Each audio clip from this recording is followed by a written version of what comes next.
Good morning, all. I do believe we're live. Slightly concerned that the audio might be a bit weird.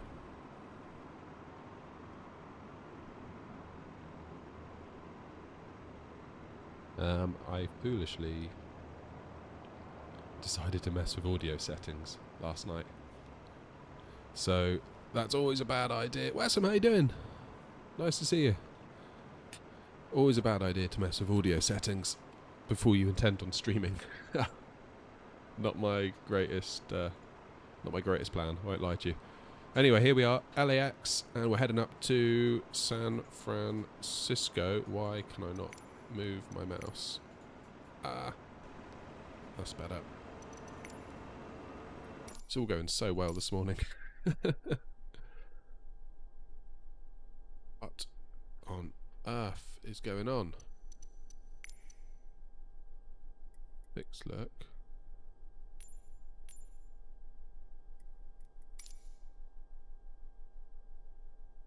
I have no clue what's going on with my mouse.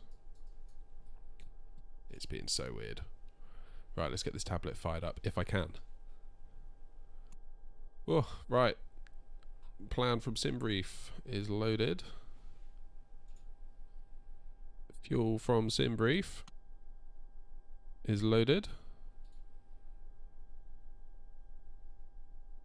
Should probably get the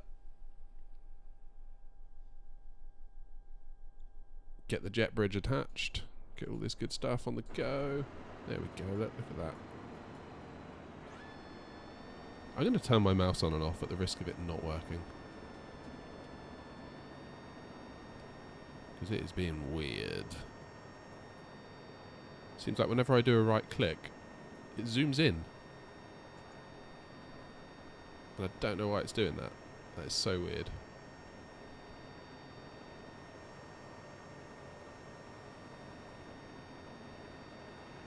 Chat seems to have frozen as well. Ah, it's all going wrong.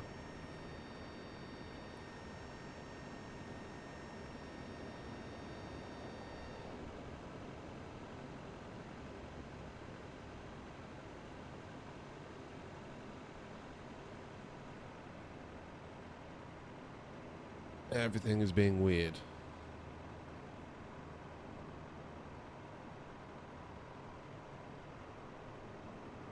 Ah, here we go. Morning, Bevy. How's it going? Right, it seems to have come back. I don't know what's going on. I don't know why, though. Whenever I go to right-click, which I'd normally use to, like, pan around, it does a little zoom look. Look at that. Why is it doing that?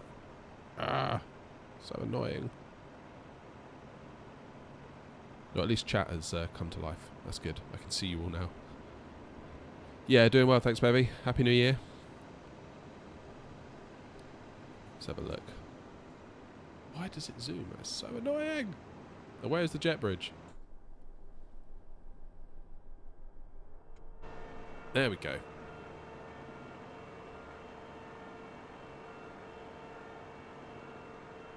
Good morning. Happy New Year. How are you? I'm in the A320 this morning, so I did consider the 737, but I'll be honest, I wimped out. That's basically the reason. It's like I just fancy a chill stream today. It's the first morning stream back this year, so we'll take it nice and easy today. Right, let's see if we can get things... why is it doing that?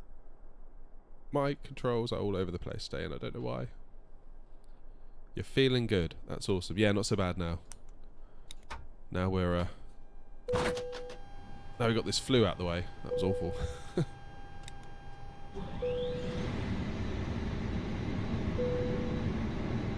Is the audio okay for you?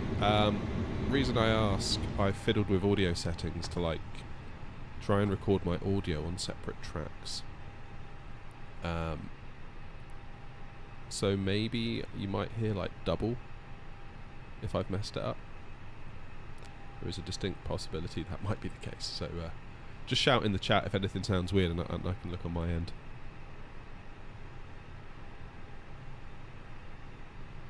It's normal. Oh, nice. Cool, cool, cool. Goody.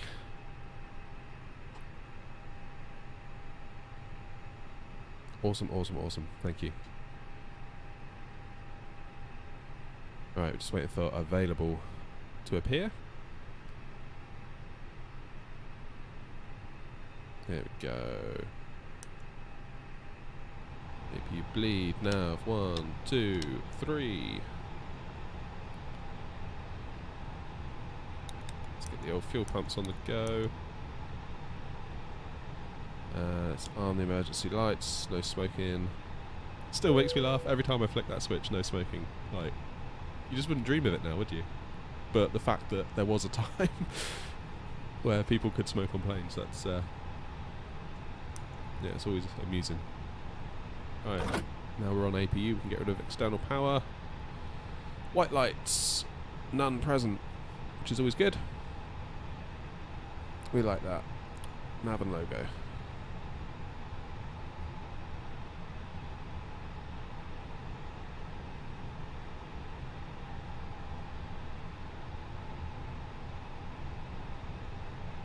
Right, let's hop down to here. What is it doing?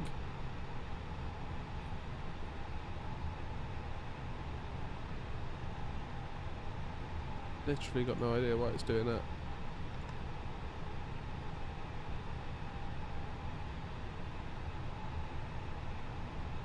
Why does the no smoking have an auto setting? That's a good point, actually. Is it to do with, like, I mean, I don't know. Maybe they had a rule, like, ages ago where you couldn't smoke during takeoff and during the initial climb, but maybe when it got to cruise it would be like, you can now smoke. I mean, that just sounds like such a dumb reason to me, but maybe, I don't know. It's hard to know. Okay, KLAX.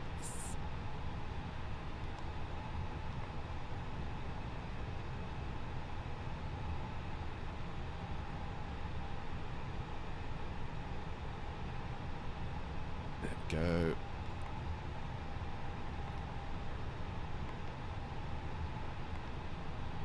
Wrong button. Just confirm that. Nice. Have I done payload? Thought I did. No, I haven't. Silly boy. There goes the suspension. I think I've really messed something up with my controls here. Like, big time. There we go, adjust that.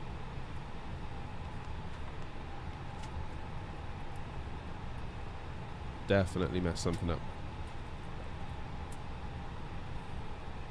Yeah, we don't do luggage on this airline, Bevy. It's a really bad airline.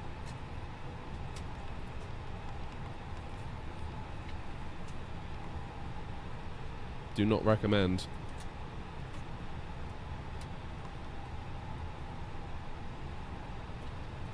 Destination EFOB below min.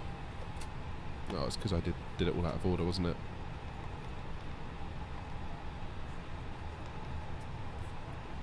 Get out of here. Right.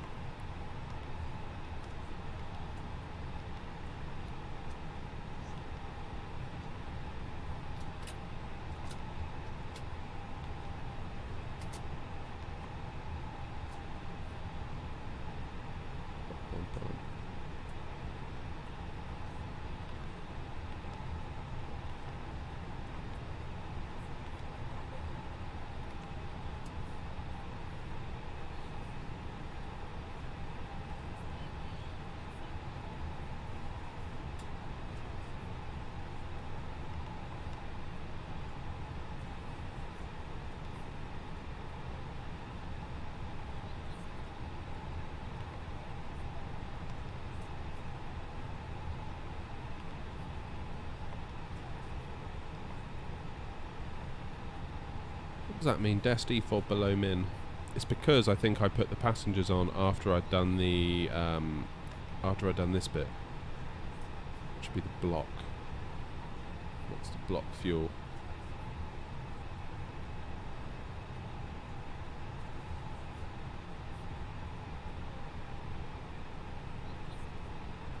$5340. So what if I do 5.3? Will that do it?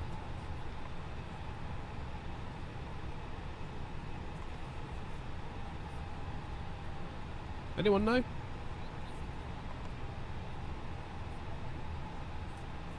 It's not one I've seen before.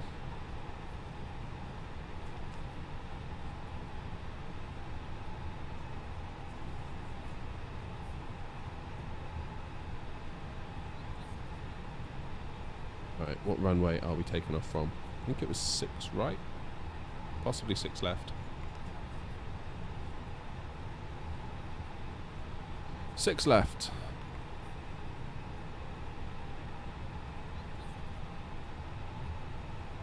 And we'll use...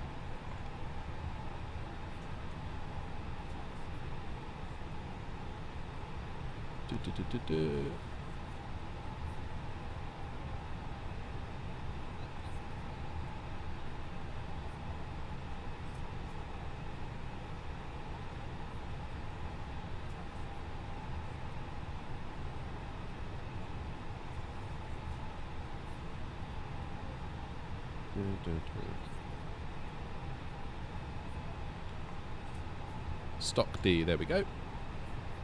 So we'll insert that one. Then into San Francisco we are using 28 left. ILS 28 left. And should be Surfer 4.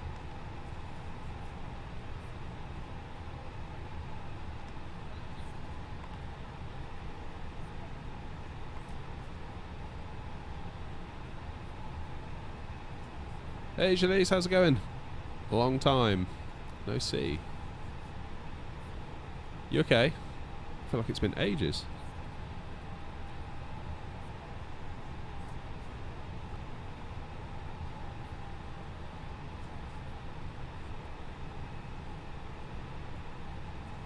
I'm just quickly googling for DES default below min.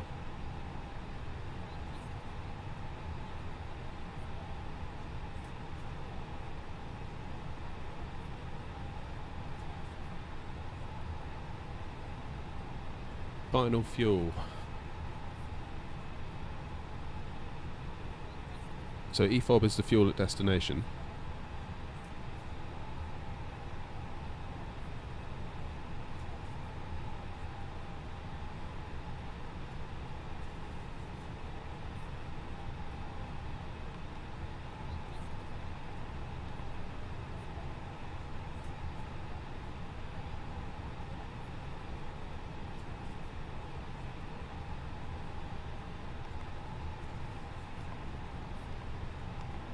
Fuel prediction. Extra fuel on board, yeah.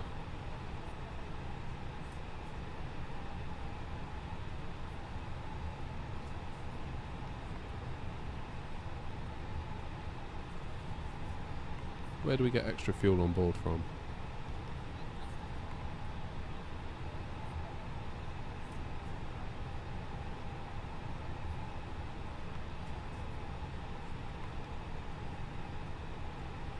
Extra fuel on board 6.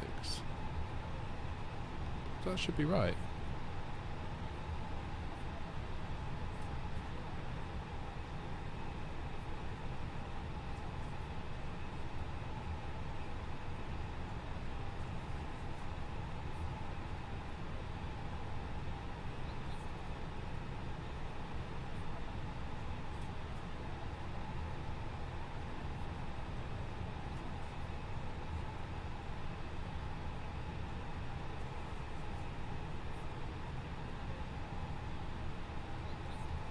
Hmm.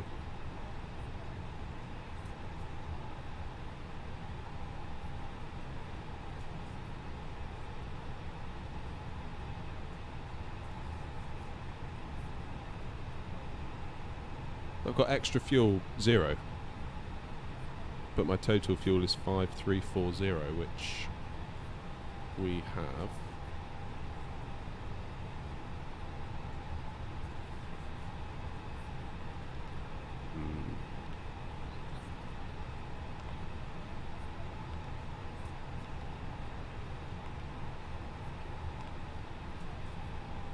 Yeah, having a little bit of an issue with the fuel the plane, the amount of fuel the plane thinks it has.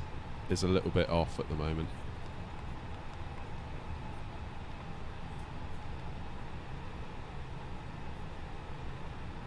Doesn't help either that my mouse is being so weird. I don't know why.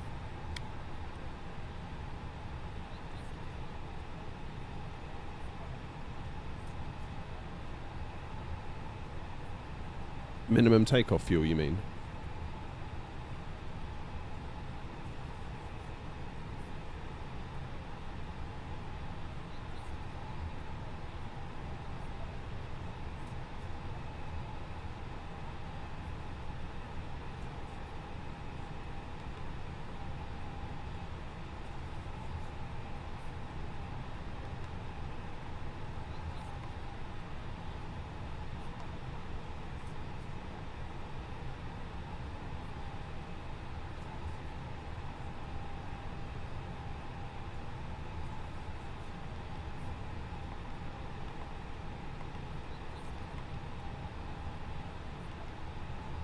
I don't know, guys, I've got to be honest.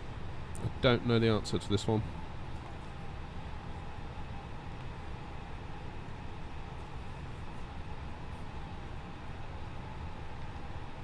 We may just have to allow it to yell at us.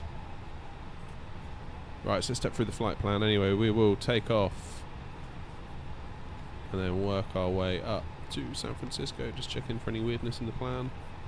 Doesn't look like there's any, except for there, of course. We'll clear that. There we go. Magic. Yay!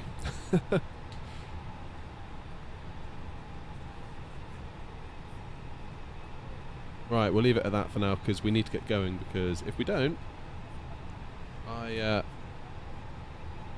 won't have time to actually do the flight.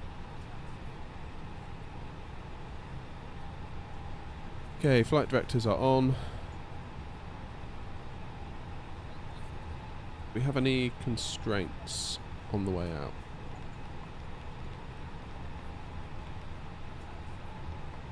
Above 8,000, below 12. Alright, we'll do 12 in the window. How long's the flight? Oh, it's only an hour. It's really not long. That's why I figured we might be able to get a return in. At least that's what I promised in the thumbnail. Okay,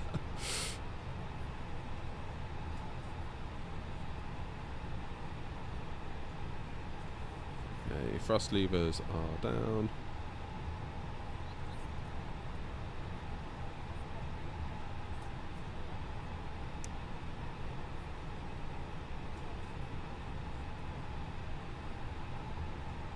Auto and standby. It's good.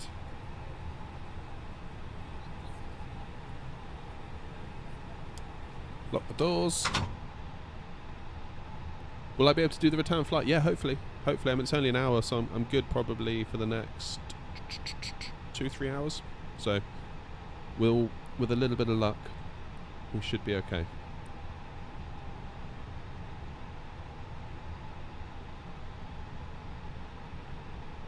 Okay, parking brake is set, windows are closed, external power is off but available, APU bleed is still on, we need some seat belts on, and our beacon light. So let's have a look. The plan for pushback will be to get our tail sort of back here, I think.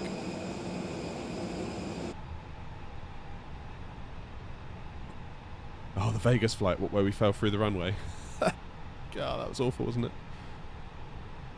Right, services.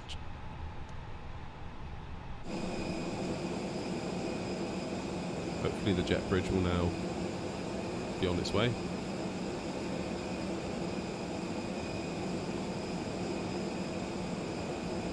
Oh yeah, I tell you what, we've had bad luck in Vegas, haven't we? Because we fell through the taxiway in one of them. And then, yeah, the crash to desktop as we were coming in. Here we go.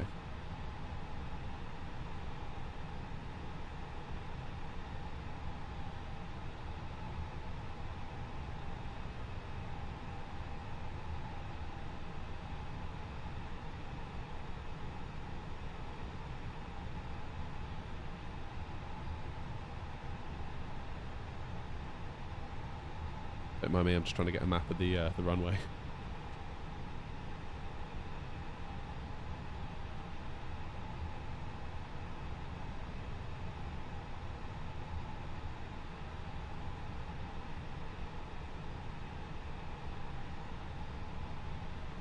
Six left.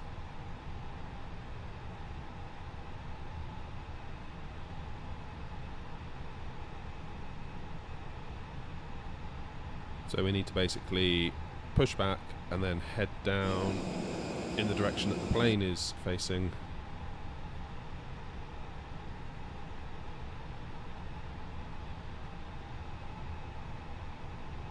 Should be in business. Right, let's try this pushback tool. I am quite a big fan of it. It's a big improvement over the old one. So let's turn it on, and it says it's going to interfere with any pushback systems we might already have. Where's the tug? Do we have a tug? Oh yeah, there it goes. Nice. Vegas is the new Ohio. What happened in Ohio?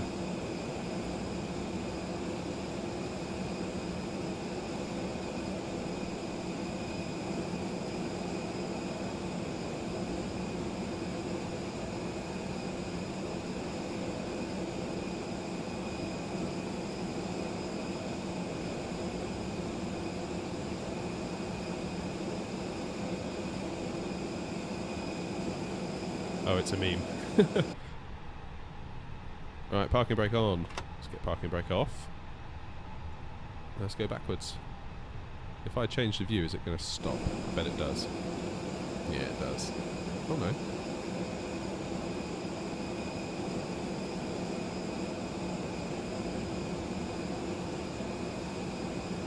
Bouncing around quite a lot, aren't we? That doesn't feel normal.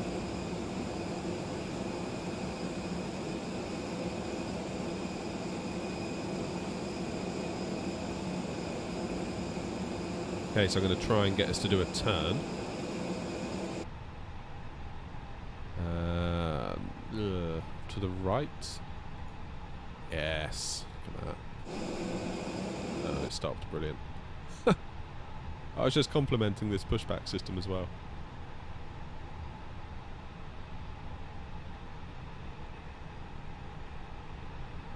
Huh.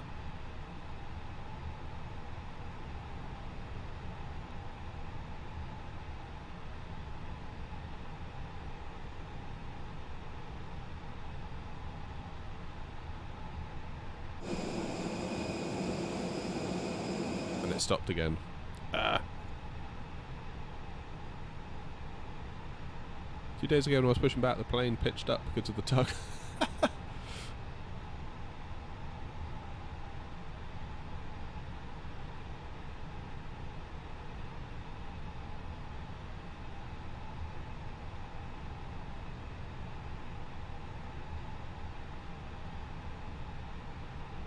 I need to get that pushback tool, I think.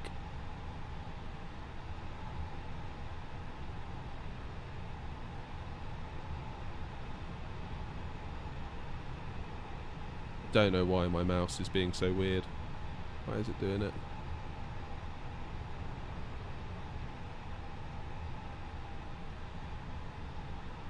I wonder if it's because I've got my controller connected or something weird like that. Because it did not behave this way the last time I used it. What if I unplug my controller? Nope, still weird. Good times. Alright. So where are we? That's not a bad pushback. Right, tug. Time for you to go. It's been a great time, but time for you to go.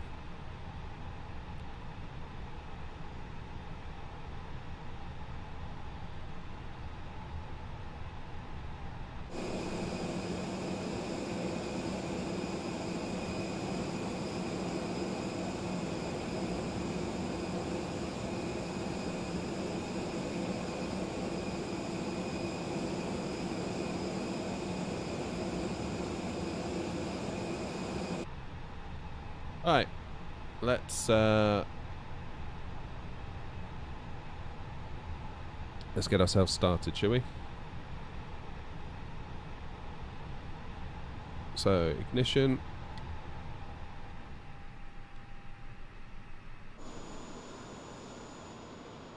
Let's see.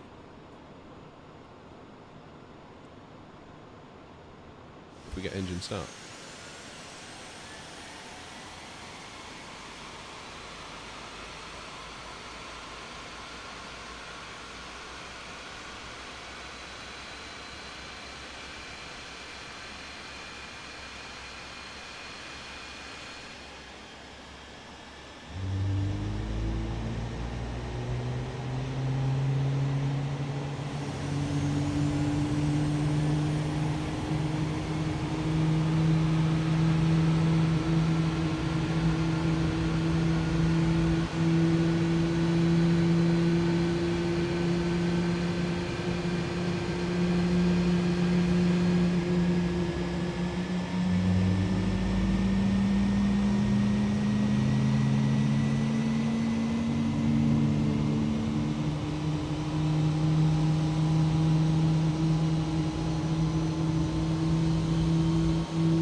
Get our flaps out to 1.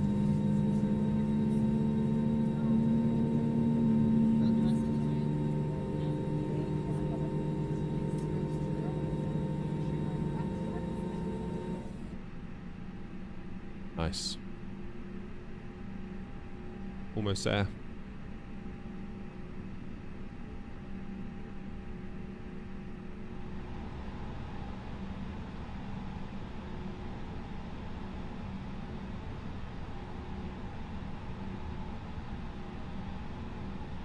Okay, get that back to normal.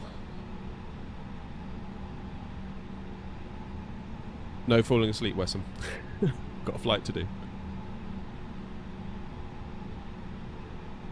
Okay, do AP bleed off, master off.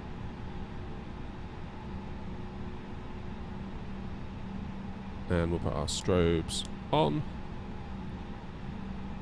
Nose lights to taxi. We'll do runway turn off, it can't hurt.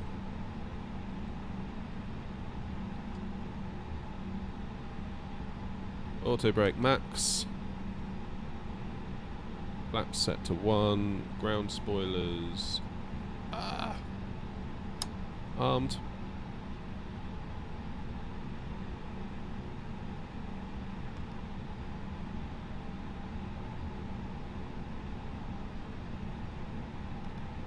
Takeoff config normal. Right. Right.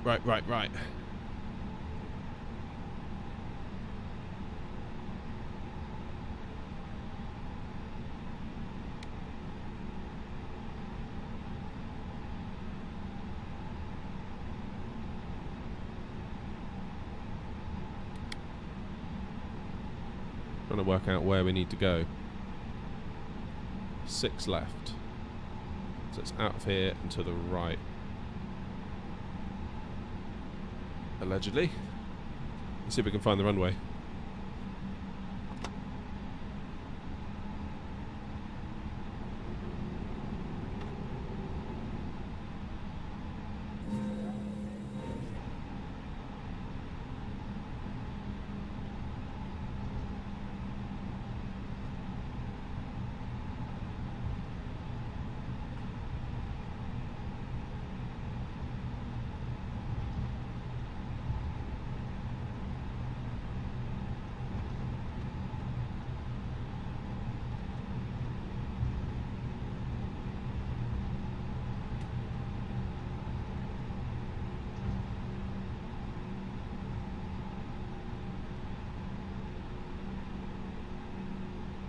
So we need to sort of go back on ourselves. We've got 2.5 right over there, 7 left. So we need to take a right and then another right.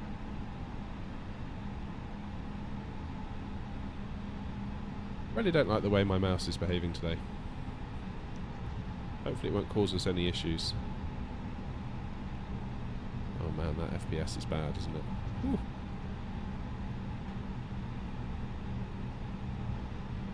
I guess LA is quite a busy airport for the sim, but even so, that's not great.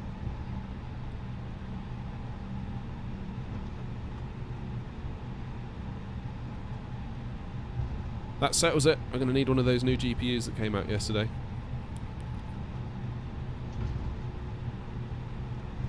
And that's all there is to it.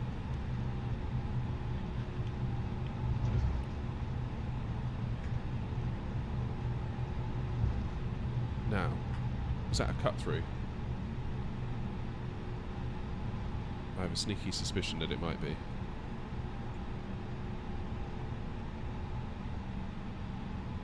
No, it is not. Good job I checked.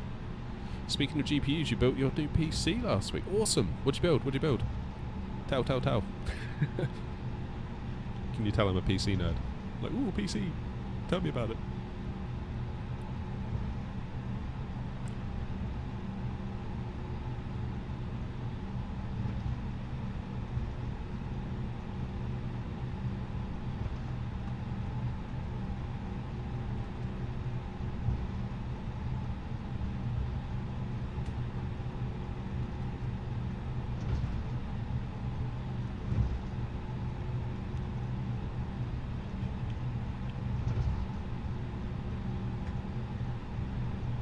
Here's the cut through. This was the one I wanted.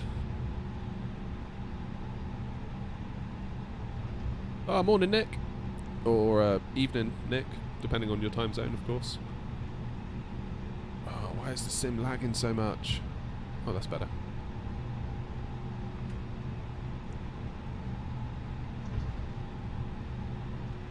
Few technical issues this morning, Nick, so apologies if there's any weirdness today.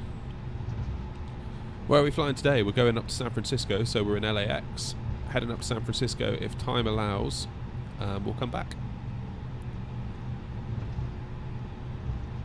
Although we were a little bit longer on the ground than I'd budgeted, so for time. But I think we'll be okay. So we're 10 o'clock now my time. I have to be gone by 12. So we've got 2.5 hours.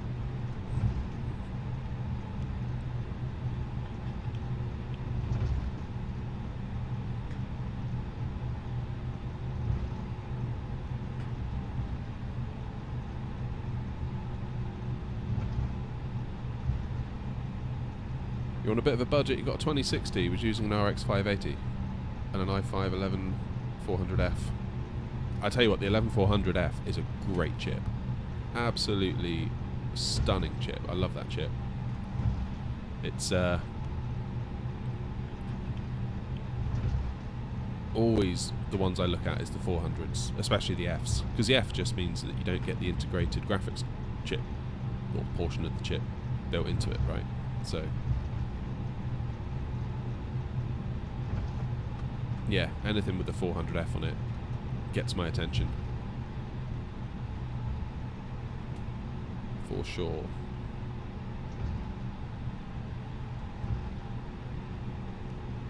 $2060 though, that's with DLSS, that's a nice little card, that. I say little, it's like by no means a slouch. That's a nice balanced rig as well.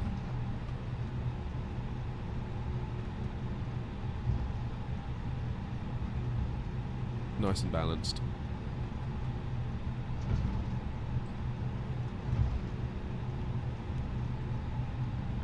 I quite often see people, they'll I had someone actually through work, they bought a Ryzen 9 5900X. So at the time, I think they spent like £500 or £600 on this CPU. And I was like, okay, cool, what graphics card are you buying? They're like, oh no, we're not buying a graphics card. It's like, we're just going to keep the one we got. It's like, are you kidding? It's like, you can't do that.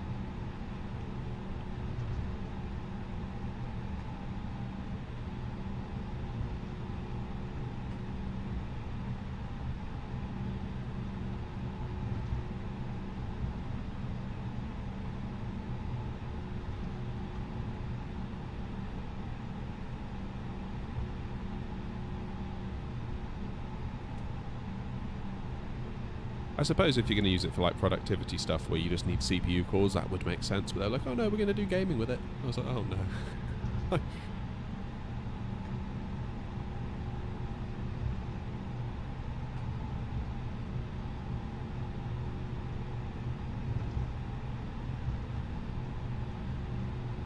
Right, we need to look out for our crossing.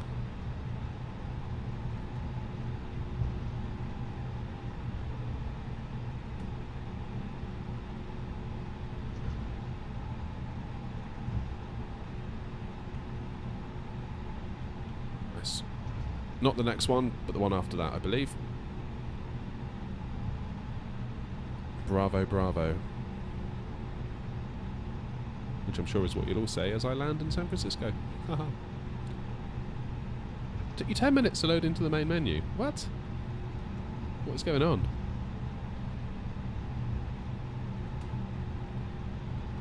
Oh yeah, good point, Nick. We will do when we get up in the air. Yeah, let me put the stats on at least. There we go.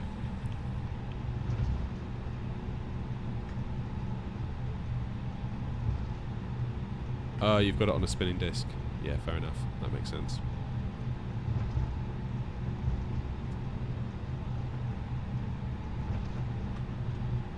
So this should be Alpha... Alpha? There it is.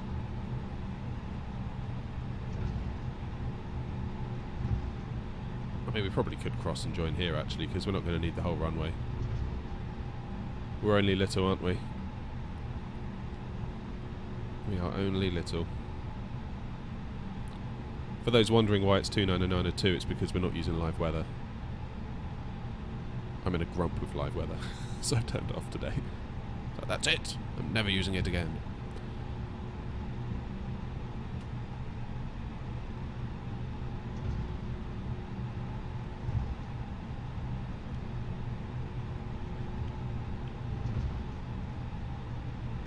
$40.90 for Roblox.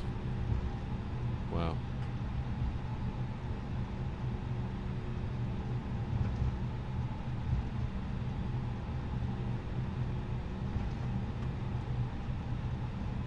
And a $40.90 would be that would be the dream, wouldn't it? That would be the dream. Right. We don't need to use this yellow line, because apparently I only found out the other day the yellow lines are for vacating aircrafts only. So if you're coming onto the runway, you can do what you want. Within reason, of course.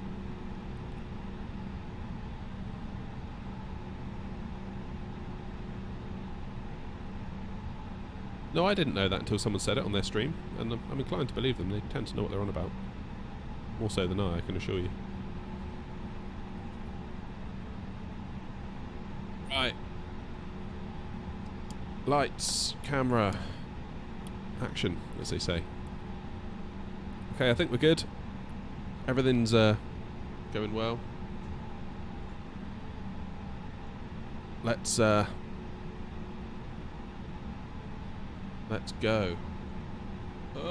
Which one's the cabin button? Is it this one? AFT, forward, or if I do all? Nice. I love that noise. Alright, let's get going because time is against us. So hopefully we'll be able to get back. And we'll see what we've got in store for ourselves, shall we? Let's go.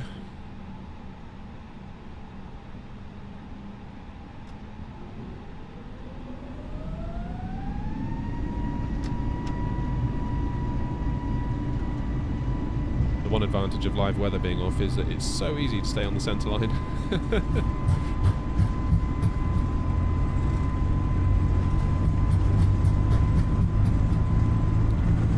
Ready to rotate.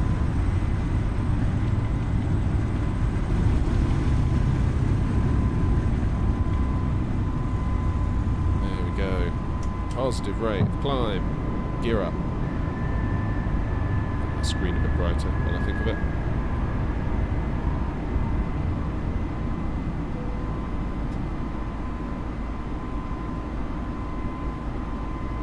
Got quite a sharp U-turn out of LAX today.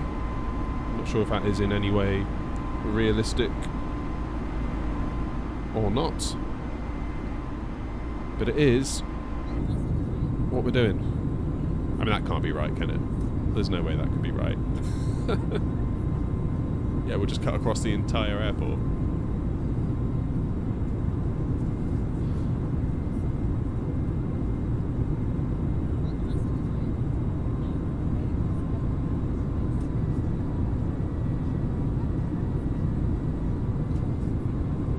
I think, actually, thinking about it, we had a manual in the flight plan.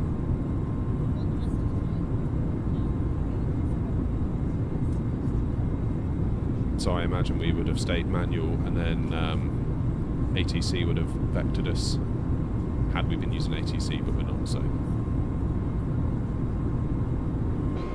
Right, let's just check that nothing's breaking over here.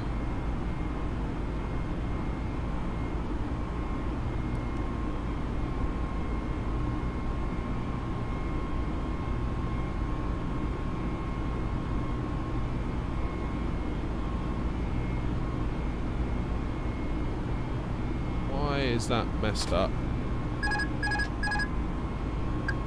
What's going on? Come on. Just going around in a big old circle here, aren't we?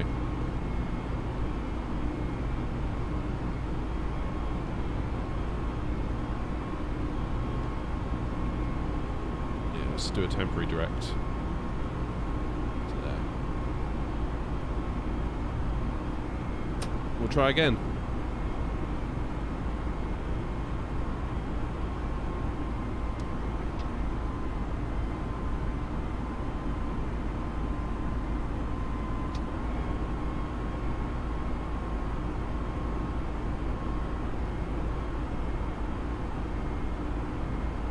It is night time in America, yeah. I said it to daytime just so we could have something to look at.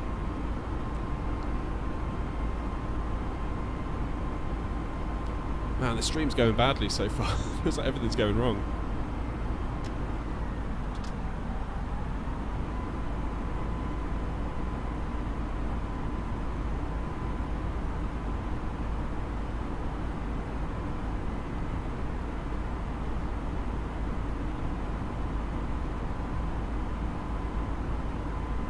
Right, 10,000 feet. Standard.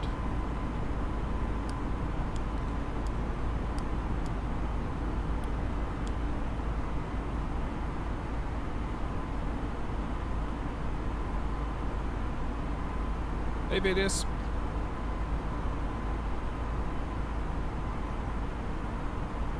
Right, let's try and relax with some music.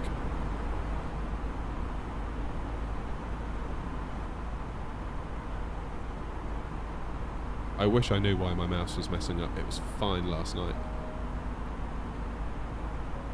I'm worried it's going to impact us. I can't use my wheel. I used to use my scroll wheel to like zoom in. So like right now I'd be zooming in on here, but I have to right click. It doesn't make any sense. It's like, right, don't mind me. I'm just going to get some stuff out here. Oh, I didn't do TCAS.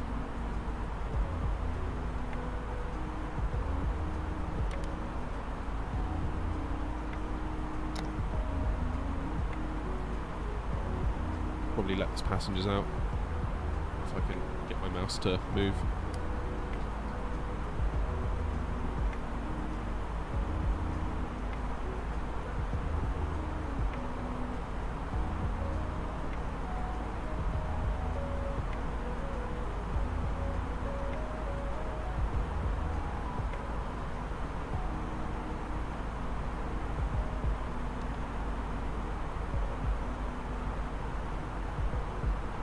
Auto throttle seems to have disengaged as well. What's going on?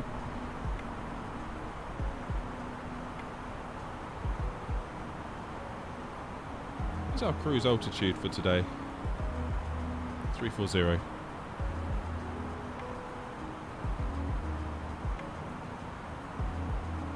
How many views would I get when I first started streaming? That's a really interesting point.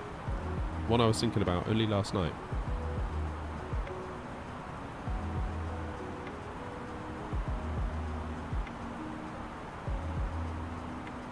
So YouTube's a funny one, really. Oh, why can't I do it? No, it's done it.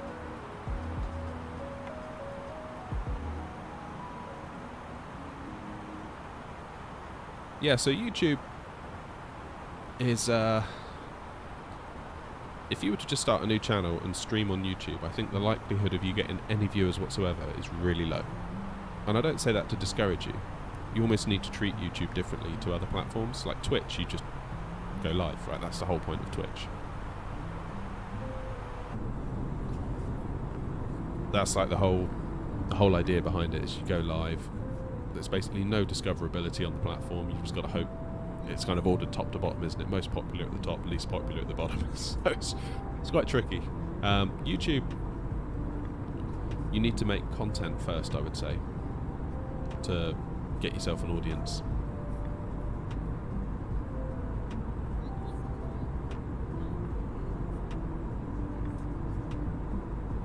Just hitting go live will not cut it, in my opinion, on YouTube. I mean, I started this channel almost a year ago today. And, well, the channel existed, but I uploaded it. It was like the first day back, like everyone went back to their like work and stuff after Christmas. So basically the equivalent of today in the UK. And I sat down and started recording flights and making little videos and stuff like that. And it wasn't until like June or July time that I plucked up the courage to do my first stream, because I just wasn't confident enough to do it. I didn't want to be on the mic, I didn't want to be sort of flying and making mistakes in front of people, I didn't want to be sort of outed as this person that was rubbish at flight sim. I sort of wanted to hide behind the safety of just making videos, because you can edit out your mistakes and, you know, all that sort of stuff. Oh, look at that view. And then, yeah, I started streaming in, I think it was June or July, maybe late June. And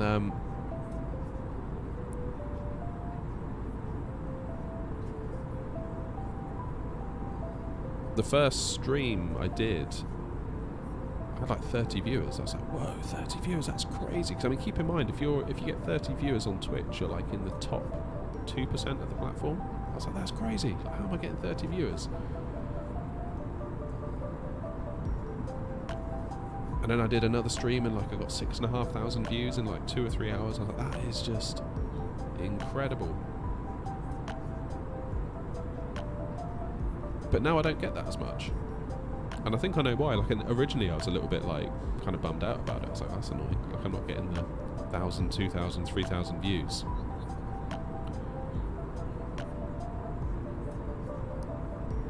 But actually that's the wrong metric to be looking at. Because although I was getting 6,000 views, my average watch time would be like 40 seconds. So people were clearly just coming into the stream and being like, oh, and then turning it off. So it was completely the wrong audience that YouTube was finding for me. So I think that's what YouTube was doing. It was just chucking my stream out to people that it thought might like it and actually finding the ones that do. So now my numbers are way, way lower in terms of views. But average view duration is through the roof compared to what it used to be, because it's found the people that actually want to sit and watch a flight sim stream and be involved in talking about it and, you know, partaking in the stream.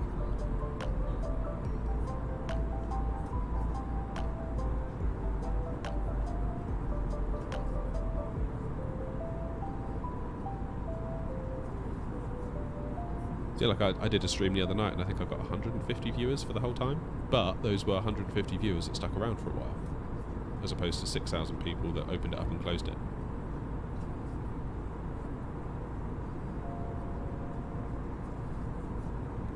So while it's a nice vanity metric, like, oh, I had 6,000 viewers, it's like, yeah, but none of them stayed, none of them wanted to watch. So actually that's kind of a terrible metric when you think of it like that. Oh yeah, I saw that, Nick. That was really sad. That was really sad. Right, I'm going to check in on the cockpit. Hopefully there'll be no buzzers going off. And there are not.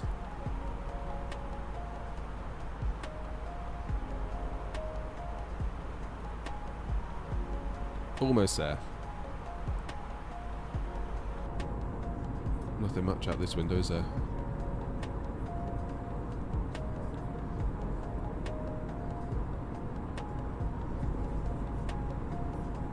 the one.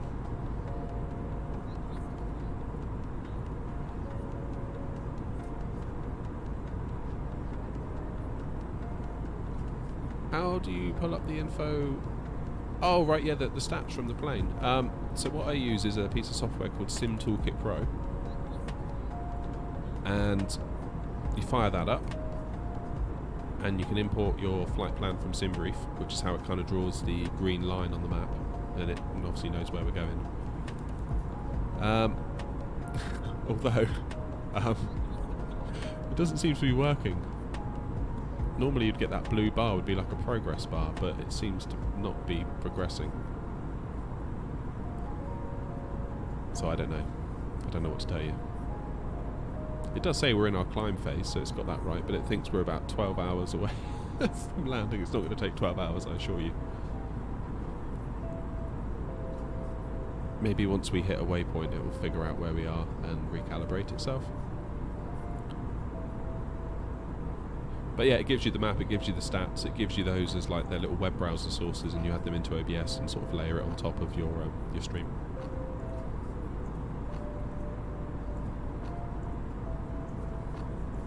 Yeah, Jalise, it is a lot of work. Like, you've got to really want to do it because, well, you'll just quit, I think. Because it is a lot of work and you don't see results. I nearly quit in April last year. I was so close to quitting. There was just no, it seemed like there was no reward. I was just grinding and grinding and grinding and just getting nothing back, and I was like, oh, this is stupid. Like, maybe I'm just not good enough, maybe I'm just rubbish, I should just stop. I was in this weird place between 200 and 300 subs, and no matter what I did, I just couldn't get anything to take off, pun intended. It was really weird. Just nothing would stick. Nobody wanted to watch anything, it seemed. No one would sub, no one would watch. It's like, oh, this is just pointless. I should do something else at that time. I'm very glad I stuck with it. Very, very glad. It was like once I pushed through and got to 300 subs, all of a sudden things started to move a little bit. You know, 3 turned to 4, 4 turned to 5, then it's like, oh, okay, let's start streaming, and then it turned to 6, 7, 8, and then we had the community tab. I remember talking about that during the summer. It's like, come on guys, let's get to 500 subs, we can have the community tab.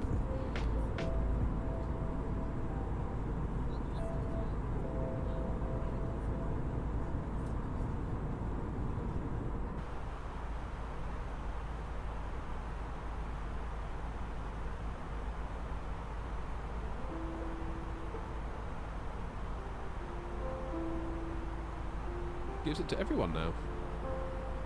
Oh. It was locked behind a 500 sub kind of limit in the summer.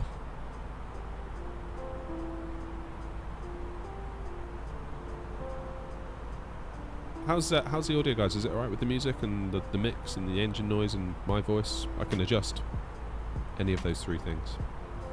So just let me know.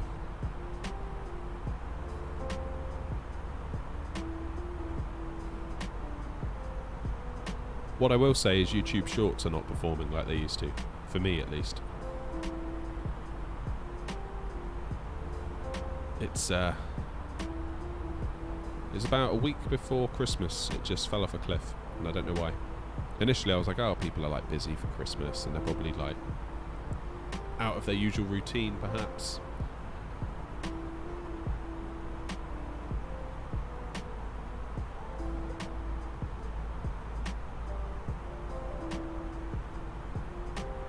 Yeah, it's very strange. I do wonder if part of it is because YouTube Shorts are going to be able to be monetized in, I think, February or March. So it wouldn't surprise me at all if they're tightening a few things up. Perhaps being more on it in terms of verifying views. So like maybe some of them are bots, and before they just let it slide, because obviously it's not a monetized platform, so who cares. But if they have to start writing checks based off view numbers, then I guess they need to be sure that a view is actually a view and not some like someone with 100 Chrome tabs open watching the same video. Because it used to be that like I'd upload a short and it would do nothing. It'd be on 0 views for like 5 minutes, 10 minutes, quarter of an hour. Maybe it'd get to an hour. Then all of a sudden it'd go from 0 to like 2,000 views and it would stop. Just go like bang. You look at the graph, it's like a straight line. Whereas now you'll get a trickle of views. Maybe you'll get 20 or 30. And then you look back a bit later and it's 60, 70, 80, and it will gradually creep up.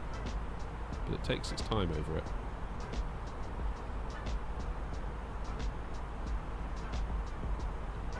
Yeah, they say they're going to. I mean, I don't know how what that's going to look like, because of course to monetize shorts, I mean, there is no way to monetize it at the moment. There's no ads on it.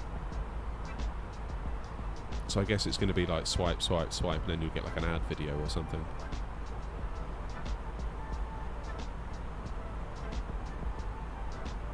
Yeah, I don't know what that'll actually look like for creators, whether they'll consider it a worthwhile piece of income, or whether it's just like a nice to have.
Curious to see how this poll goes. I mean, everyone's just going to click yes, aren't they?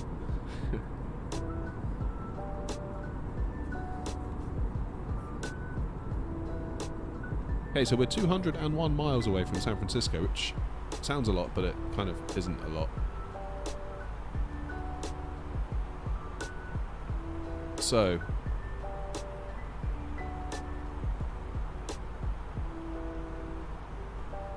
what are we doing?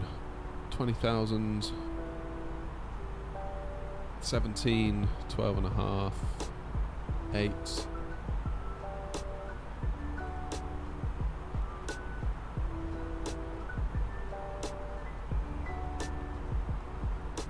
Okay, so how far is it to the 20,000?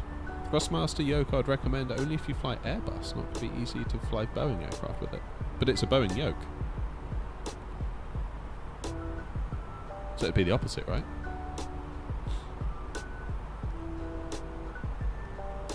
NRRLI.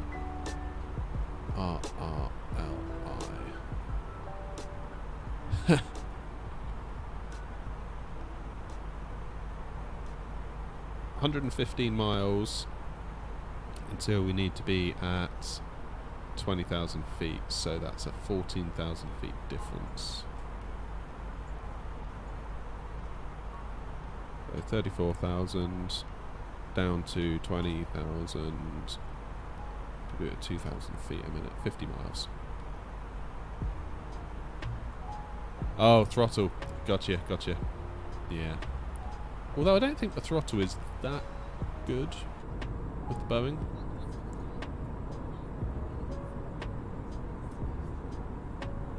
I was looking at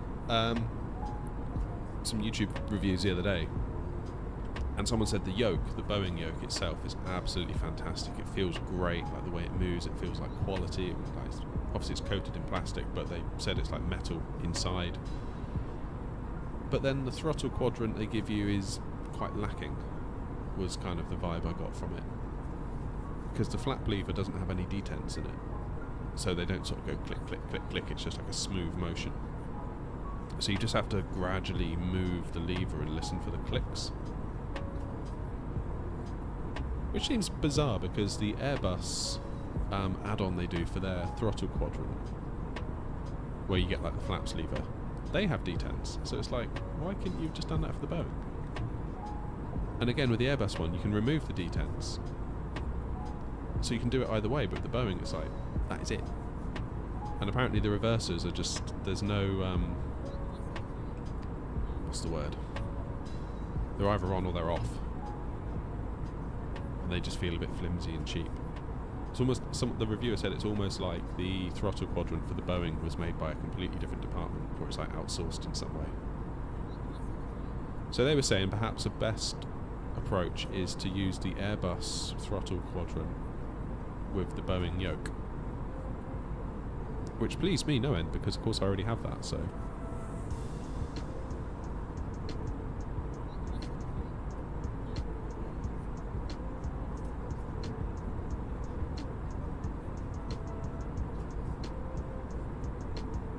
We'll see. We'll see. I mean, I got some Amazon vouchers for Christmas. I'm notoriously difficult to buy for, because I'm sort of into tech and no one understands tech, so they're just like, get him vouchers and he can buy what he wants. So I've got some Amazon coupon things. So I'm half tempted to get a Thrustmaster yoke.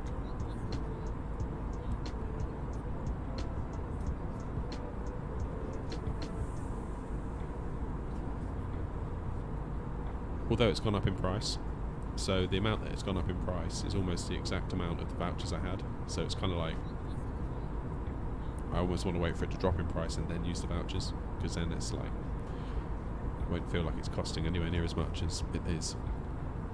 So it's not a cheap thing.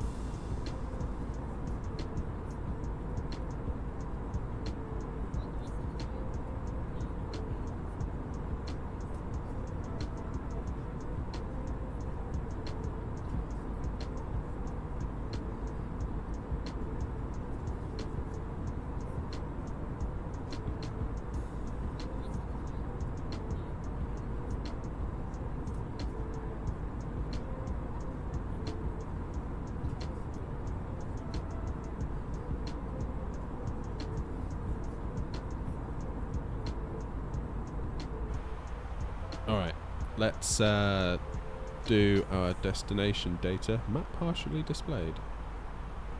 Okay.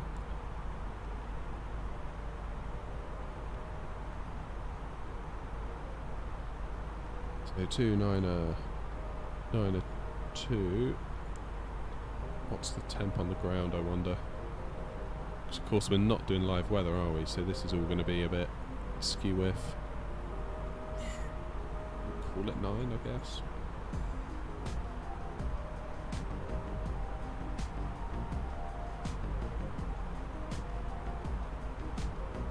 Let's put 15 in. Do.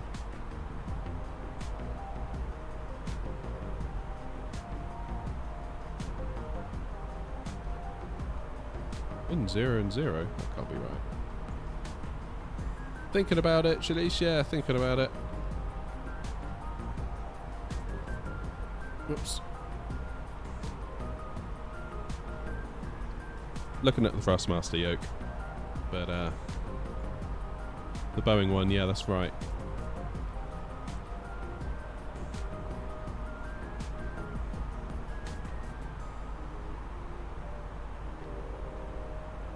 I kind of feel then like I'm completely set. Isn't it like ridiculously expensive? Yes, it is. So, I was just saying that I got a bunch of Amazon coupons, voucher, gift card things for Christmas, because I'm very difficult to buy for, because I'm into like tech and stuff, and no one else in my family really understands it, so they're just like afraid to buy anything in case they get the wrong thing, or you know. So they gave me some vouchers. So now I'm kind of flush with Amazon vouchers. So, half tempted to pick up a Thrustmaster yoke using the vouchers. So it went on sale for Black Friday here in the UK. It was $249. And I've got £75 in vouchers, I think. So that would make it 175, which, now don't get me wrong, it's still a lot of money. But 175 is a damn sight better than 320, which it currently is, because it's gone up in price. So I don't really want to buy it when it's high in price, because then the vouchers are sort of going to waste. So it's not something I'm going to do immediately, but I'm going to keep my eye on it.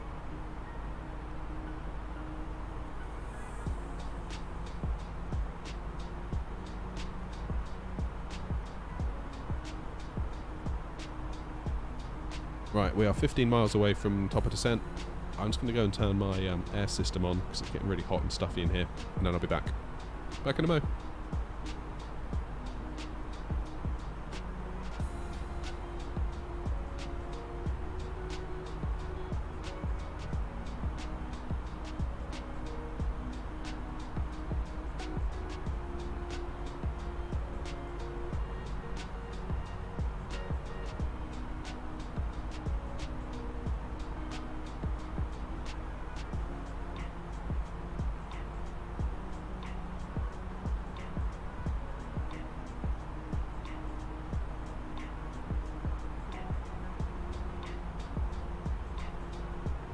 Oh, that's better.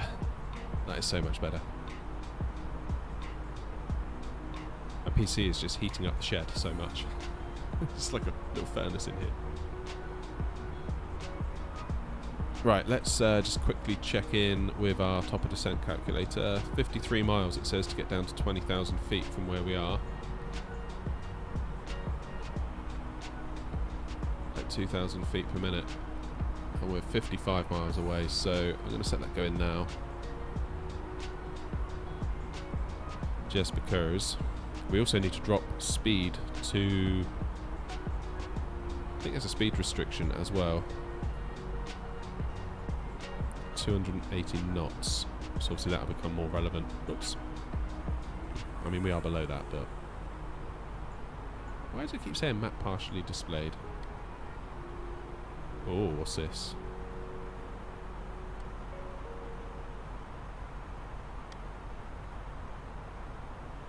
It's weird.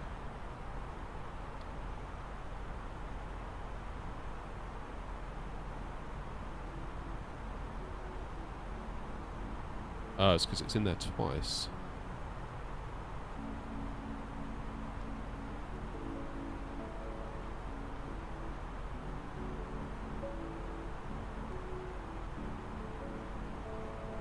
Sorry for all the jerking around with the mouse, it's been really weird today.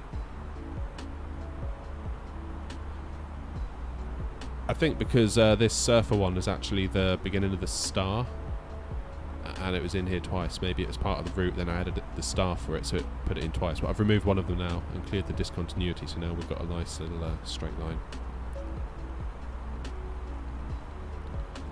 Which is good. Right, let's get some views of our descent, shall we? Oh, look at that. I can't wait until this plane has VNAV. I can just sit here and do nothing.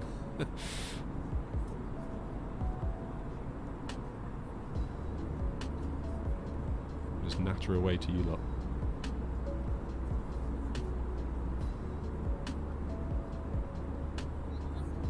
I don't suppose we know when we might get that A380.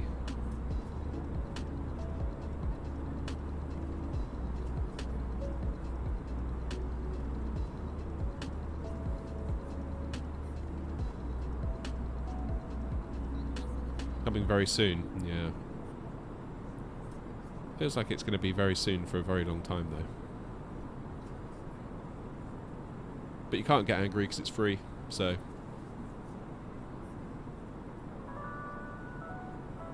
we just have to be very grateful for what we have, I think.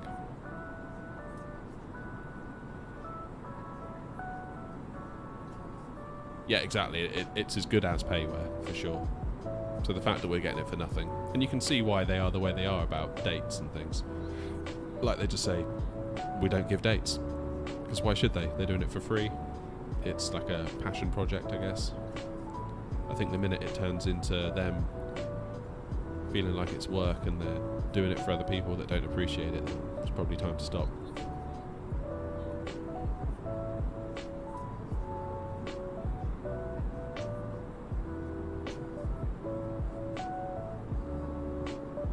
Although the Aerosoft A330 looks quite interesting.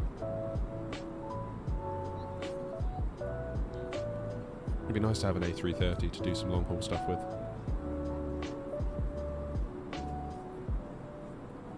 Yeah, I don't know, Jalise. I know that obviously this one doesn't. I mean, it has like a few like windows that are, if you go into like free look mode,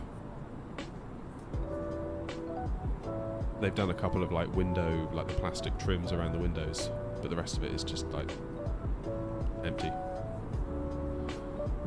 But then if it's helpful for the FPS for it not to be there, then I'm good with that.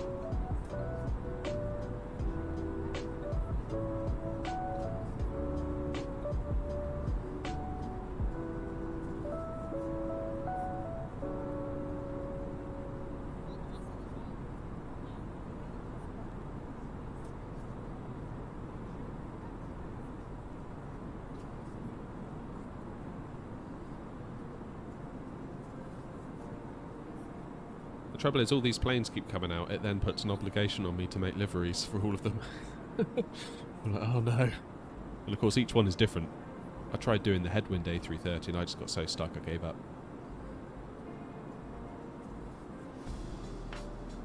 Maybe I just need to find someone and pay them to do it.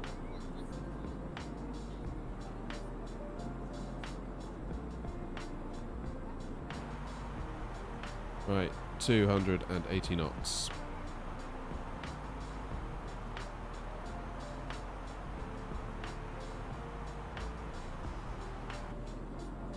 Not sure whether the plane will be able to get there on its own. It might do. It is creeping down, just knot by knot.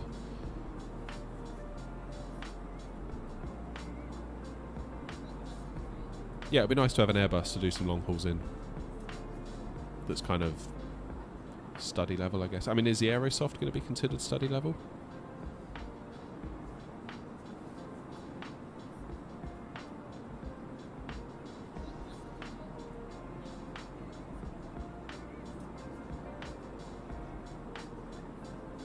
Then we've got PMDG. They're going to have their 777, aren't they, soon? Well, I say soon. This year sometime. Probably, maybe.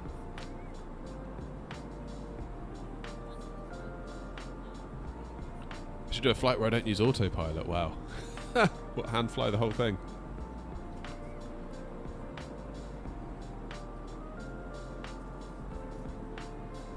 That would be something, eh?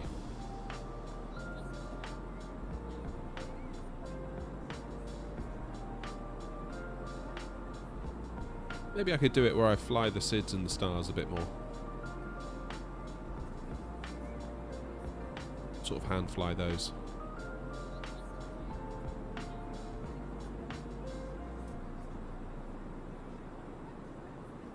Maybe with some help from the flight directors, of course.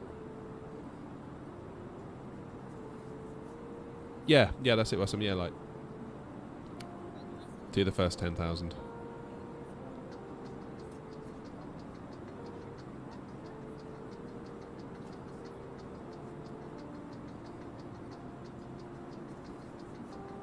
Right, so we're just coming up on 20,000 now.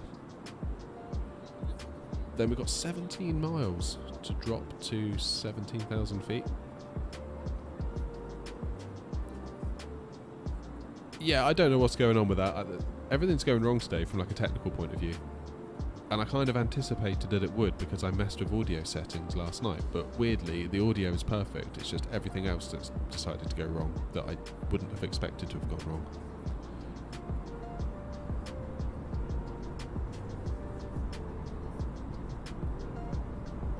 There we go, 2 miles to go, and we've just arrived at 20,000 feet. Happy days.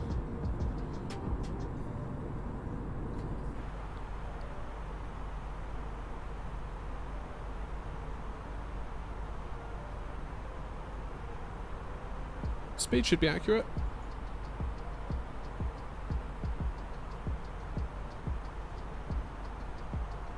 Ah, stupid mouse. So above 10,000, what's this 8,001? Right, let's set ourselves to go down to 8,000 feet. After this stream, I'm going to go into the mouse settings and just be like, trying to figure it all out. Because I don't know why the mouse is behaving the way it is. Where are we then?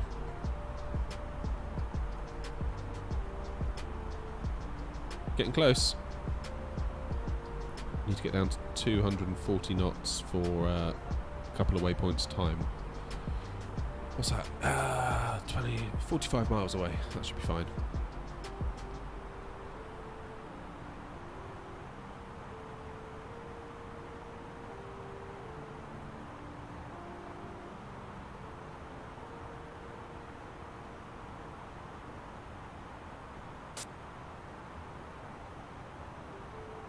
Do I have a dog or a cat? I do have a dog. It's currently asleep.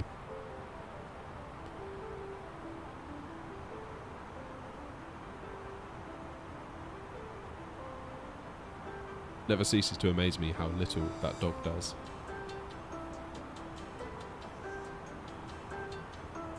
Like, I mean, he does nothing.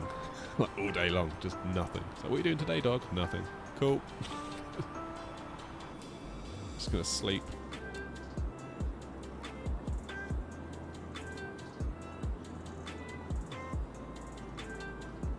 Oh, cool. What dog have you got?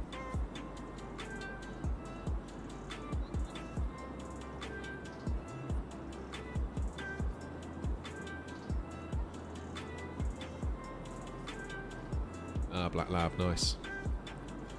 We have a ginger Labrador, I guess you'd call him. It's up for debate what sort of dog it actually is. Some people say he's a red fox Labrador. And then the person we bought him from was like, no, he's not a red fox. He's a traditional English Labrador. I was like, I don't know, whatever. He's a Labrador and he's ginger. That's all I know.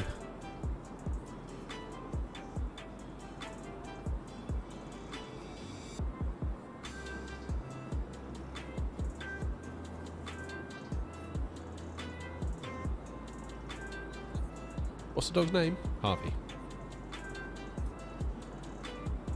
Harvey the ginger Labrador. He is such a good dog. Like, Labradors in general are good dogs, but we got particularly lucky with him, I think.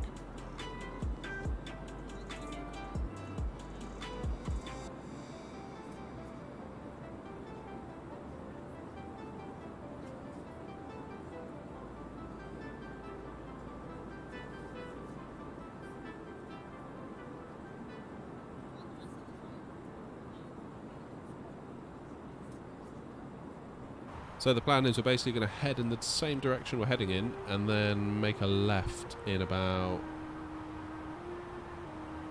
45 miles-ish. And that should bring us into kind of the south of San Francisco. So we'll be approaching it from the south, heading north.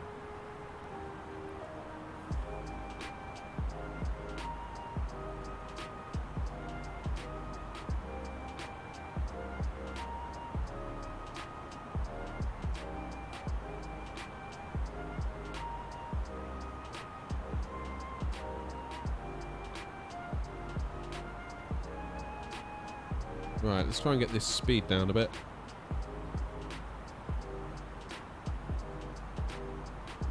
Down to 240.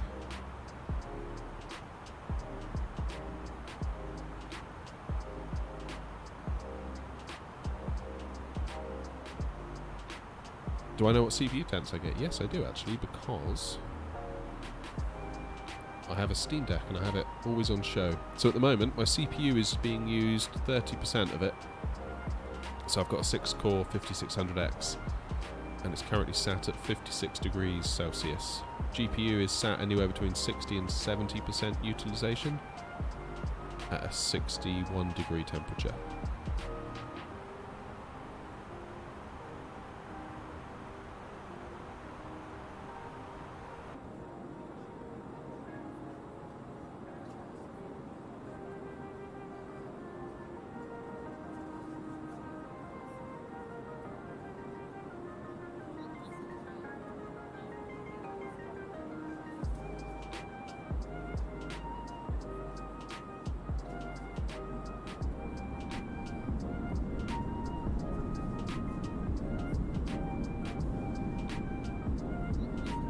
looks like we're going to need a bit of speed brakes to help us out here.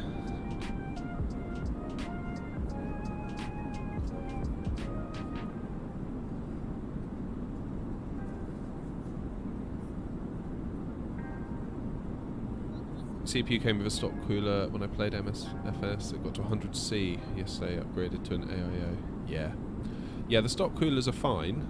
So I had a stock cooler with my AMD 5600X, and all the reviewers were like, yeah, it's fine, you can use it, it's fine, just use the stock cooler.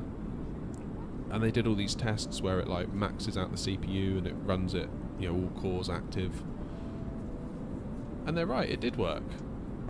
Sort of. But the trouble is, once I chucked in an Nvidia 3070 into the case, and that is also running at 100% alongside the CPU, of course the graphics card is then dumping all of its heat into the case, which then kind of thermally soaks the CPU cooler, so it can't really do both. It can handle its own heat, but if you chuck the heat of a GPU in there as well, then it can't. So I got the ID cooler. It's like a tower cooler with a big 120mm fan on it. It's only cheap. It's like 30. I think it's like £30 from Amazon, something like that. So it wasn't a huge amount of money.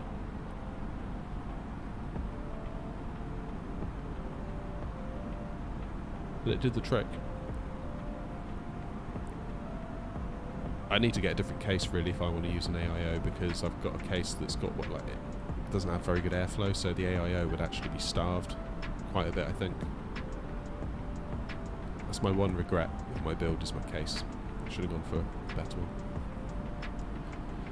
But at the time it was cheap, so I just went for it.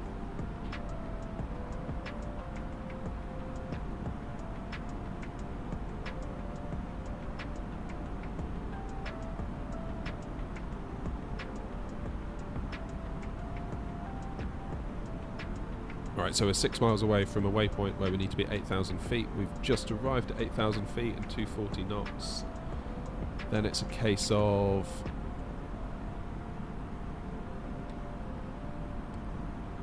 There's our decel point there as well. Then let me get down to 6, then 3,100. I can probably show you actually, it's probably easier. I keep pressing the wrong thing. Yeah, 6,000, then 3,100. Then we'll follow the ILS down. What runway? 28 left.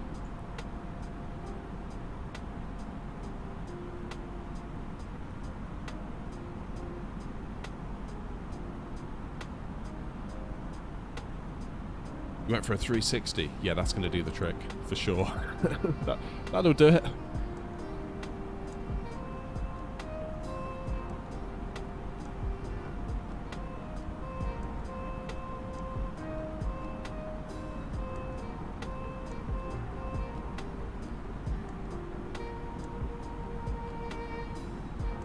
There we go. What is it doing now? I honestly don't know what's gone on with this mouse. The mouse has been so weird.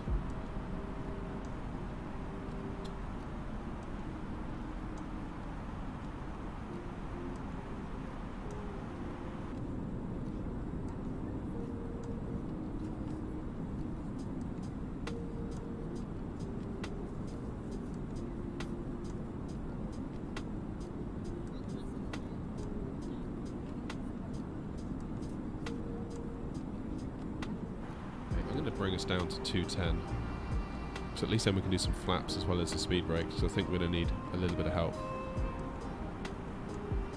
on that front.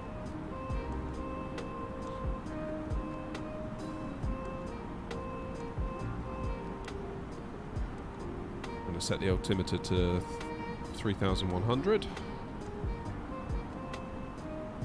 because that's where we need to go. We've got our decel point. Whoops. Just there.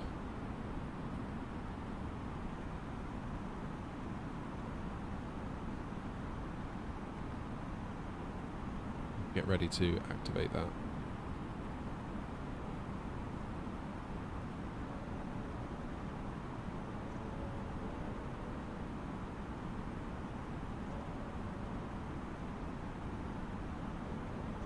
There we go, that's active.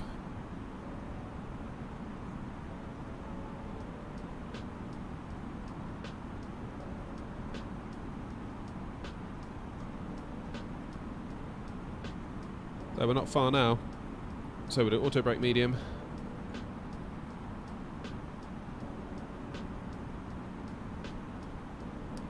Didn't do my lights. Silly boy. There we go.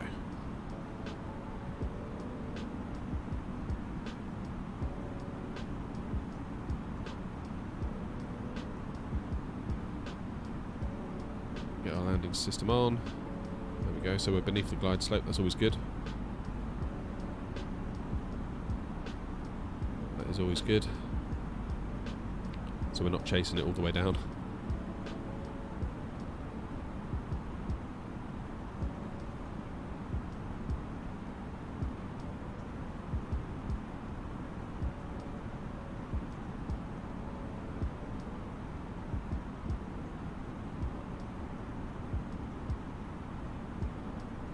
So annoying. I have to right click these knobs to make them to go into manage mode.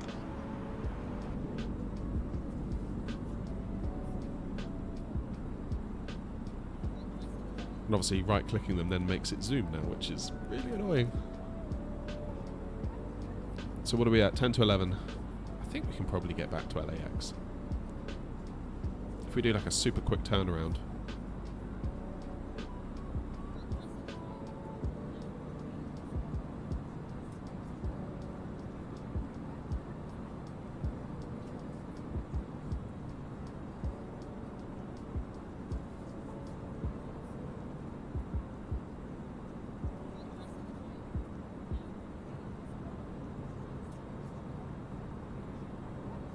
There we go. Flaps are fully deployed.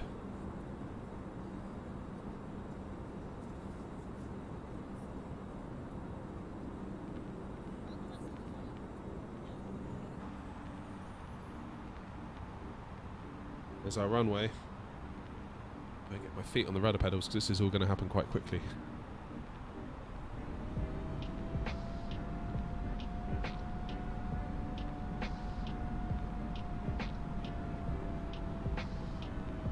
There we go, it's captured the glide slope.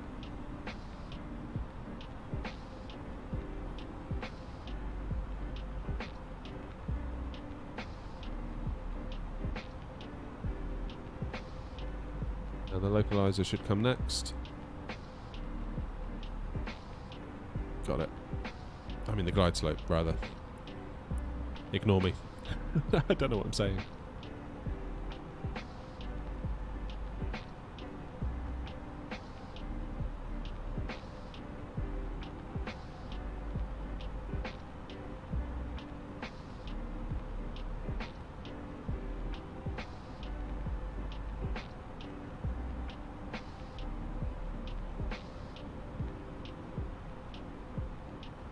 $2,500. Gear down.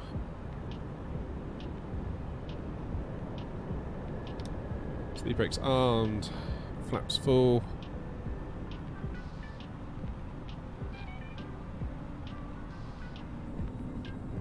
Just check out the views. We've got a minute. We've got a minute yet.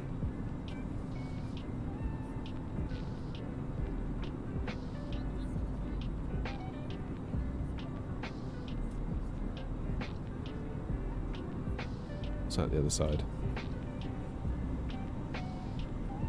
Bridge is so long, isn't it? I guess it's a bridge.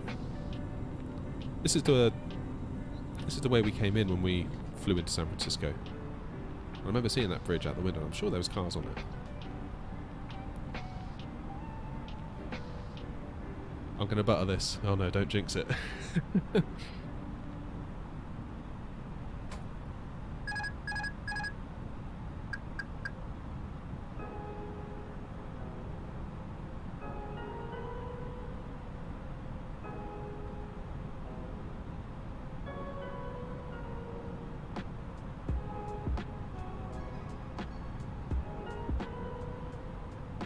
very, very slight headwind. Like literally 1 or 2 knots, but it's just one to be aware of, really. I find this approach very tricky. Just because it's like water, water, water, water, water, runway! And it's like there's nothing really to judge your height off of beside instruments. And what I've discovered is that I quite lean heavily on landmarks around me to help.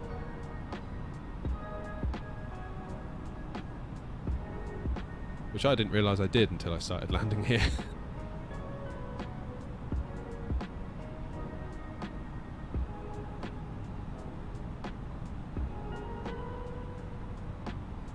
Don't get lost parking the airplane. No, no I won't. We're going to find a nice... we'll find the nearest gate. 1000. And get our new flight plan loaded in and head back to LA pronto, I think. That's the plan anyway.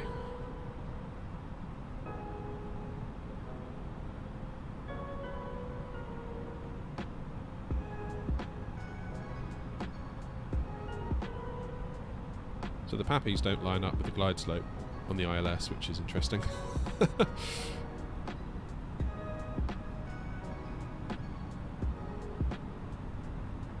There we go, now the Pappies are happy, but then the glide slope won't be. I'm going to just look out the window at this point, I think, and ignore the Pappies. 500.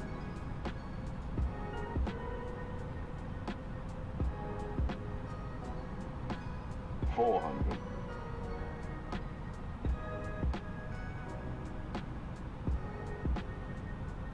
300.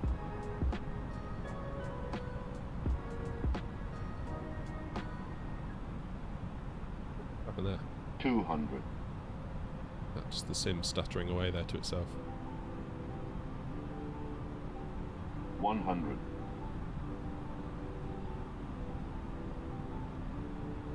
50. 40. 30.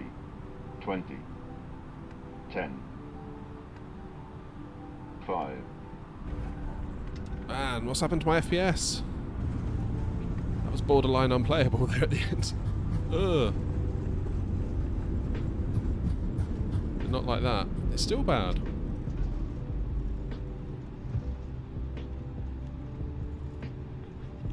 Oh, that was annoying, but we made it. We made it. Not bad, all things considered.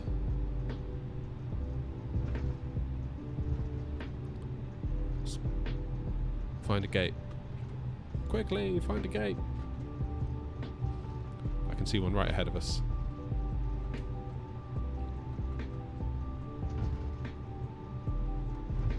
Right, that's it. I'm going to have to get a new GPU. Right, where am I going? Let's just quickly cut across here because I don't really have a lot of time. This one will do. Right, welcome to San Francisco. Hopefully you enjoyed the flight. Thank you for flying Air Not. Now get out. We'll get the next lot on. And we'll go back to LA.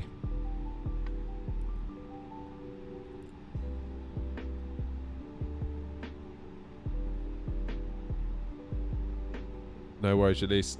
Nice to see you in the chat anyway. Right, parking brake on. APU. I'm going to quickly make a new flight plan on SimBrief on my laptop, so just give me a minute.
Right, nearly there. Let's get the APU on.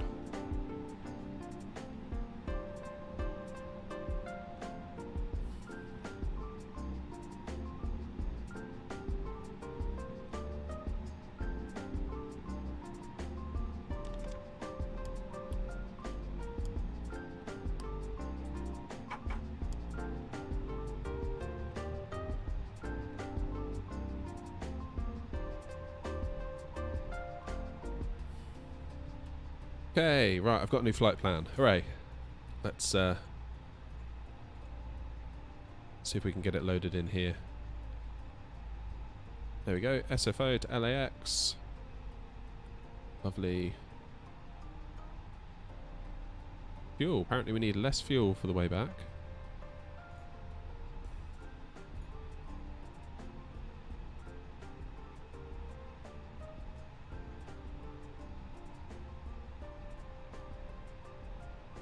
Let's do the baggage and the catering.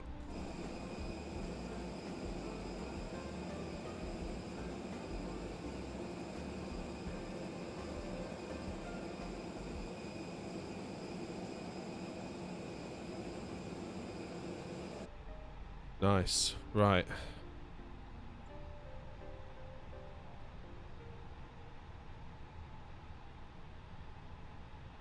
So I always find doing it the turnaround really weird because it's not completely cold and dark, so it's like I know the procedure for cold and dark, but when it's not completely cold and dark, it's like, where do I start in that procedure? So let's go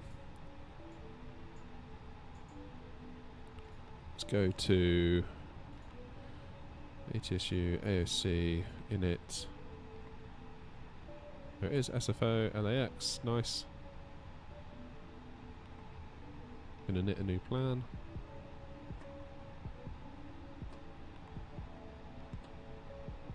So hopefully now we're doing it this way. Go to fuel planning. We'll be happier with the fuels and the things, so we're not getting that error that we had last time, so that's kind of good. perf1/up0.1. I'm never sure what to put in flex to temp. Someone said just put in -50 if you're not sure, which is what I always do, but I'm always aware that perhaps I should be doing a bit better than that.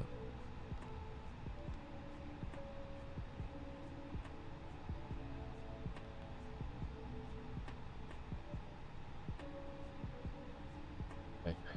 I've already forgotten which runway I said I was going to use. 28 left.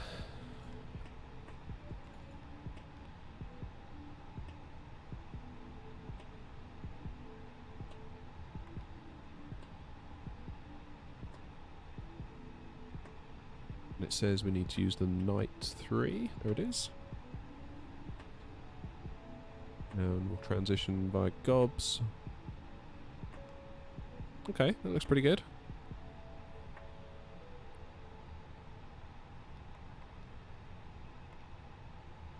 Clear that. Then into LAX. 06 left. Wasn't that the one we took off on? Fairly certain it was. And we're going to use Ermin 2. I just saw it go past. Where is it? Come back. Come back. There it is. Iron Man 2. Surely that's got to be what it is, right?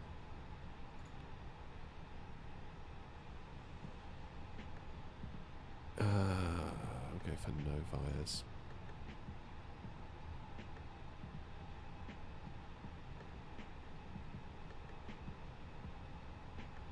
Transition into Burgle. There we go.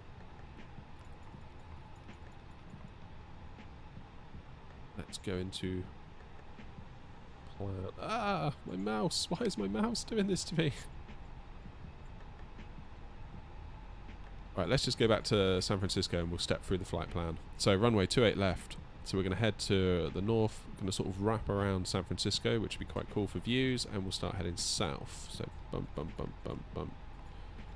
Down to LA. Here we go. Until we're getting closer, we're getting more waypoints. There's Iron Man, so that's the beginning of our star. So we come into LA. Why has it brought us out there?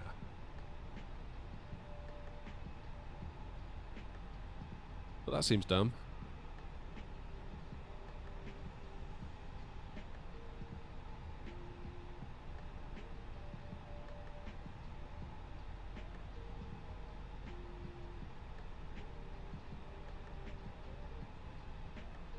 Seems dumb. We should probably, if we're going to go this way, we should probably come in and land on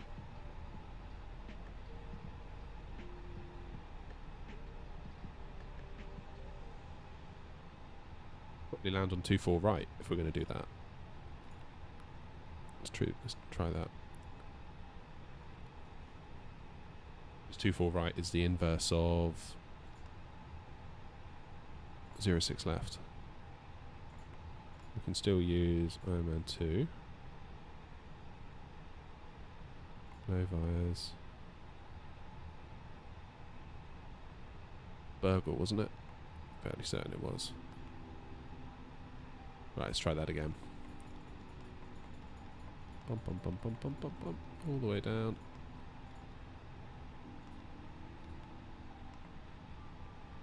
Yeah, so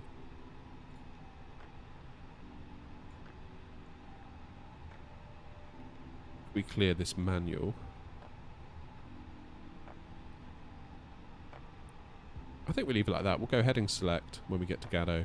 I mean, I could clear the discontinuity and it might do that for us. Should we try it?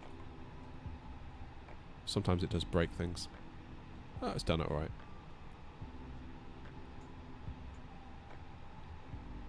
That's fine.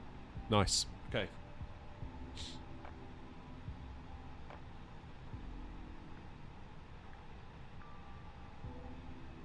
Let's tell the jet bridge to clear off.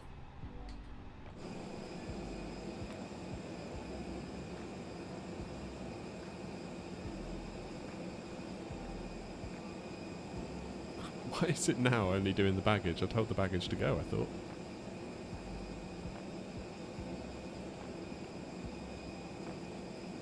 I love the way that door springs with the hydraulics. That's the detail we want. That is the detail we want.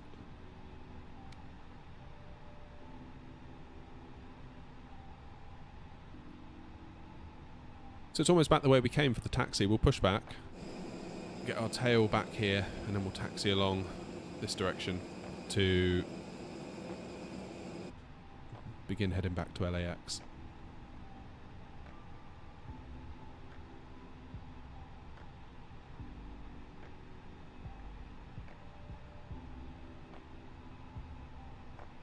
Right.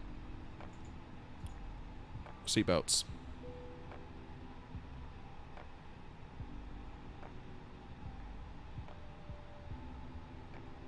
So,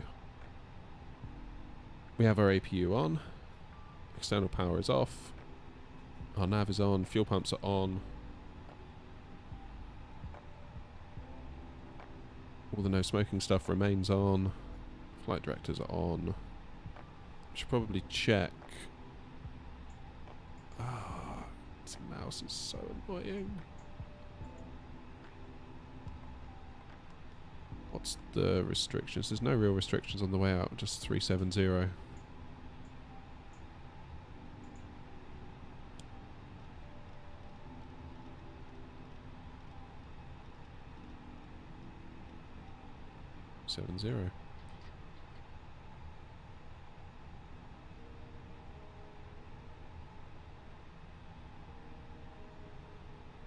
Alright, I think it's time.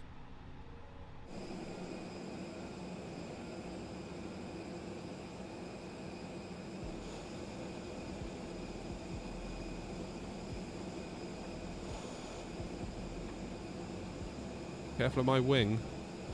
Need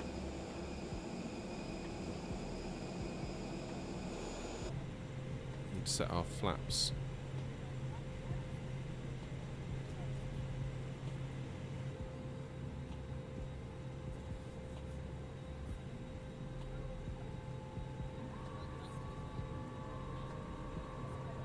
To 1.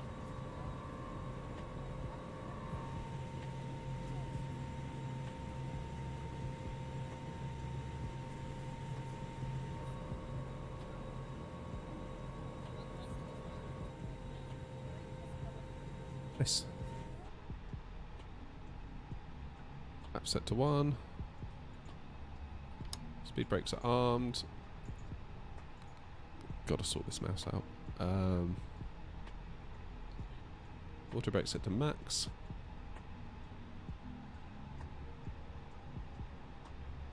Do believe it's time to push back.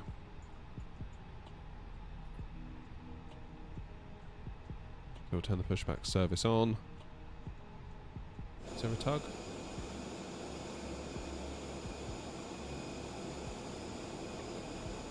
Come on, tug.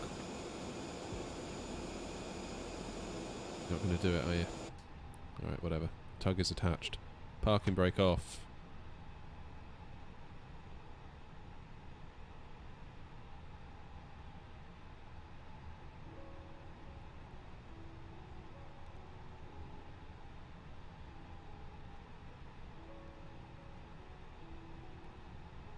Sit done that.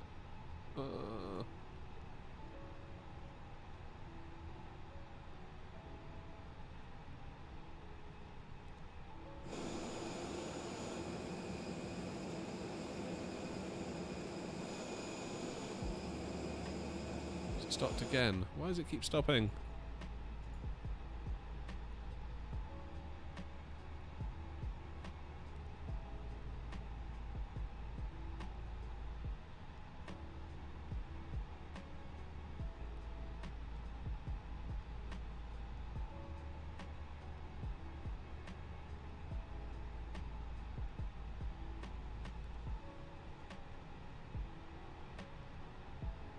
Better. Got a bit of a sense of perspective now, at least.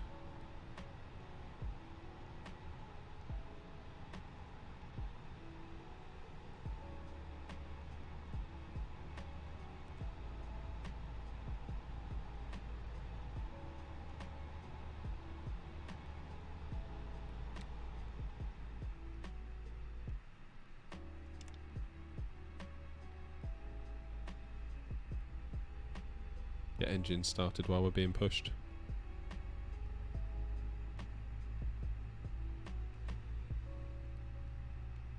The Phoenix is... So do you have the Phoenix now, do you? I forget, did you have the Phoenix back in the summer?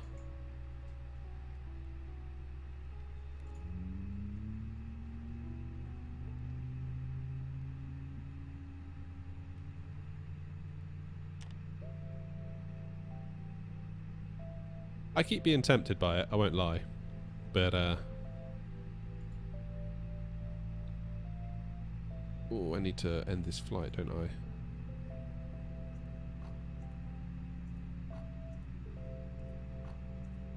Load from SimBrief.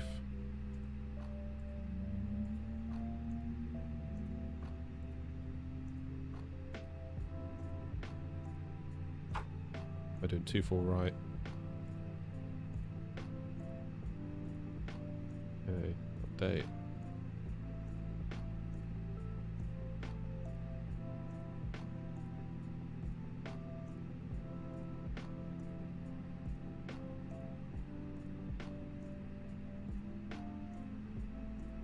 Right, engines are starting, I do believe.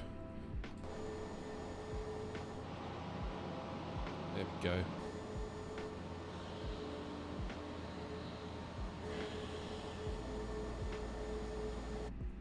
Oh, I'm sorry about the mouse today. It's like... it feels like everything I do is just going wrong. Okay, taxi lights, runway turn off, turn those on.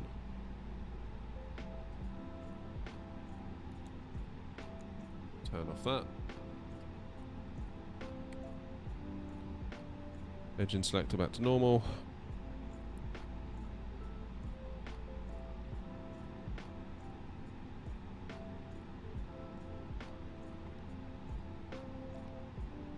Takeoff config normal. It's complaining about the steering disc because it thinks the tug is still attached. Yeah, the PMDG is good fun. I feel like with a yoke, it's going to come to life because it always feels a little bit like a cheat flying with a joystick. AP available. Nice. 2 brake max.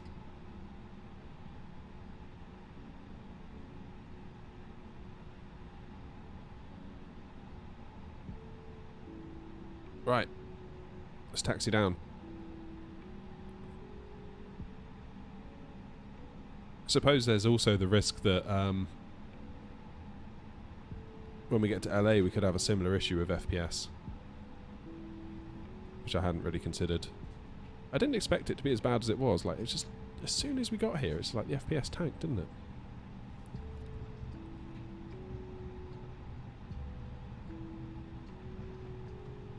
I'm curious to see how the new 4070 Ti performs in the reviews, which should be today.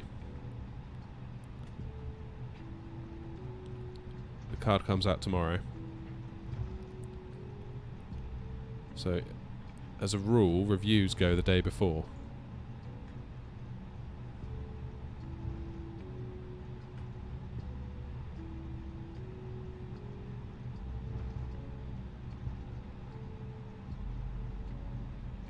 $700 is underrated. I think my issue with the PMD, well, I say issue, like, it's a brilliant aircraft. They've done an incredible job. It's not their fault, it's my fault. Basically, I need to get better. Much, much better.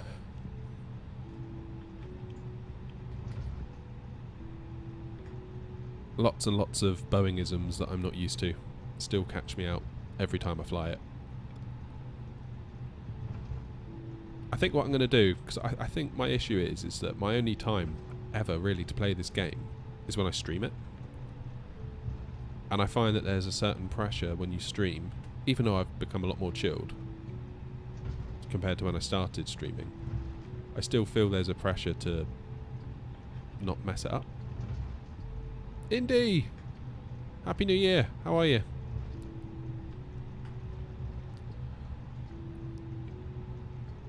So yeah, because of that kind of not wanting to mess it up feeling, I tend to stick to what I know, which is this. So I will do less of the 737 because I don't feel as confident in it. Sometimes I'll just be like, oh, screw it, let's just do it.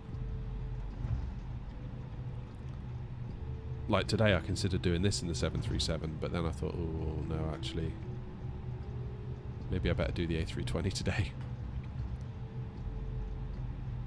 So my plan is I want to try and do some different videos, maybe some full flight videos.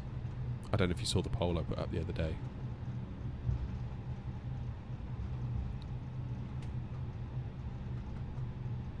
So there'll be like pre-recorded videos of full flights where I'll probably still talk in them, I think. I think that's probably how I'll do it.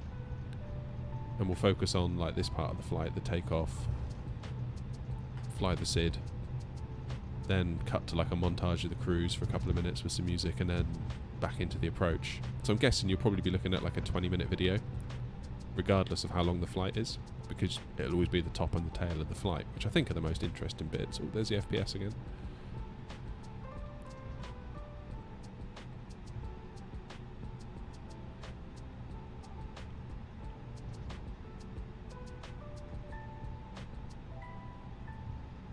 But in doing those kind of flights, obviously they won't be streamed, and I could maybe try some aircraft that I'm not as confident in and use that as my learning time as well.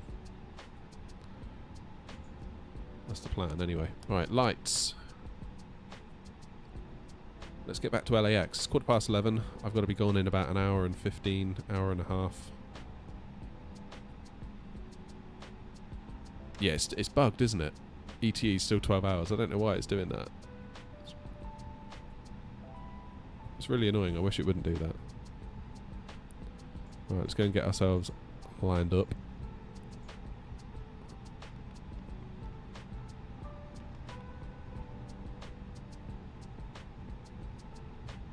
Whoa, I messed that up. I was too busy looking at the screen. Silly boy.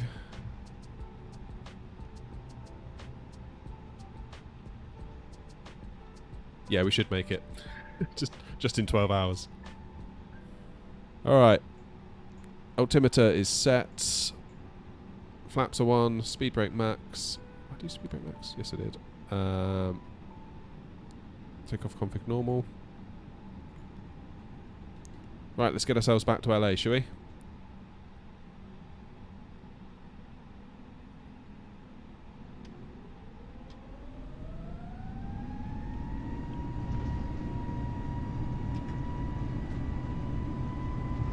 Toga set. Don't know why I've still got the landing system on. Because we ain't landing. I can tell you that much. Well, this runway is quite bumpy. And rotate.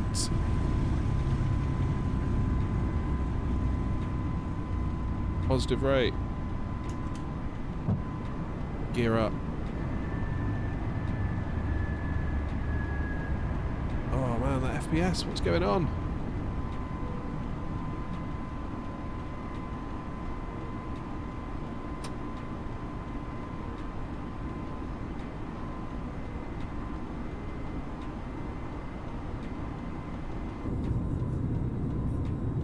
Oh, that FPS is tanking.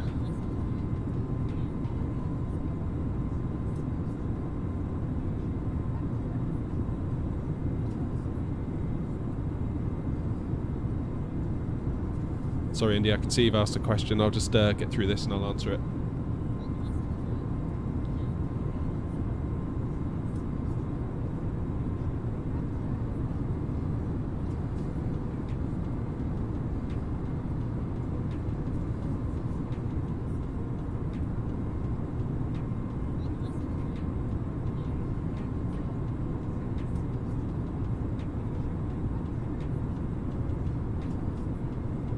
Well, there's San Francisco.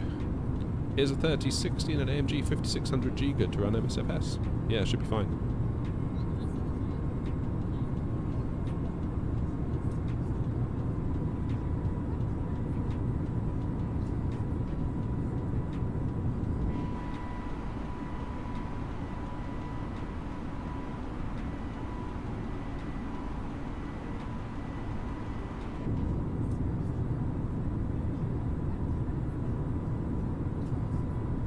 I mean, if money's tight, Indy, to like, obviously it's a lot to lay out for all that stuff all at once. You can maybe try Game Pass.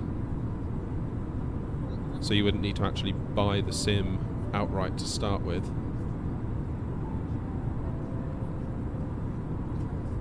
You might even be able to get a trial for like $1 or whatever it is.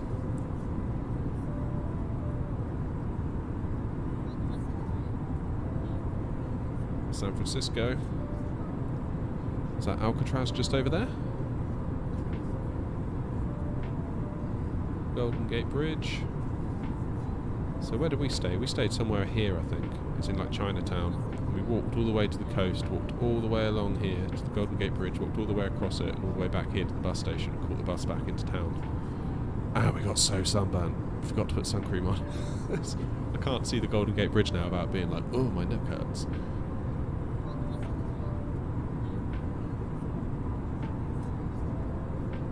Don't have a stick. What stick should I get? I mean, I would recommend just starting with the Airbus stick. I mean, like here in the UK, you can quite often pick it up for like £50, sometimes less. And that will give you everything you need to start.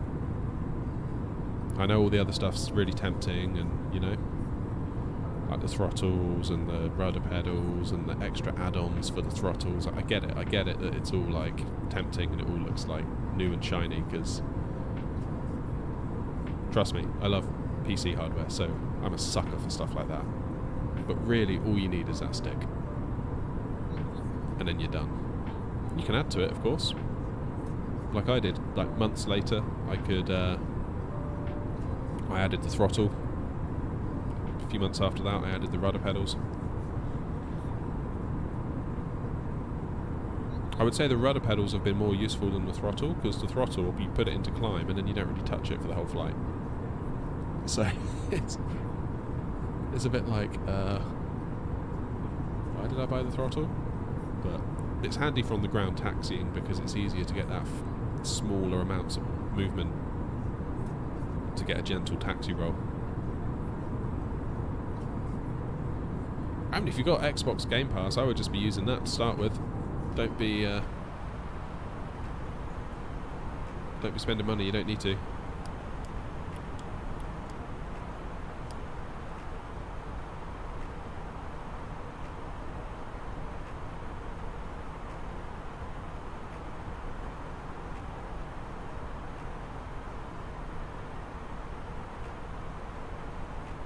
nice.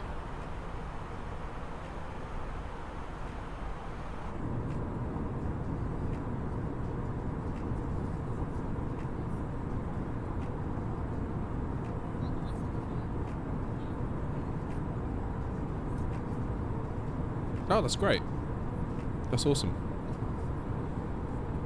With the processor that you said about, Indy, the 5600G, you might get slightly better performance if you go for one that isn't a G. Because what the G means is that it comes with an integrated graphics card. And there's a little tiny GPU on as part of the CPU chip. But of course you won't need that if you're putting a 3060 with it. So if you were to get a non-G CPU, if the price is right of course, you might find that the CPU can run a little bit faster and a little bit hotter because it hasn't got the GPU taking up the room in the chip.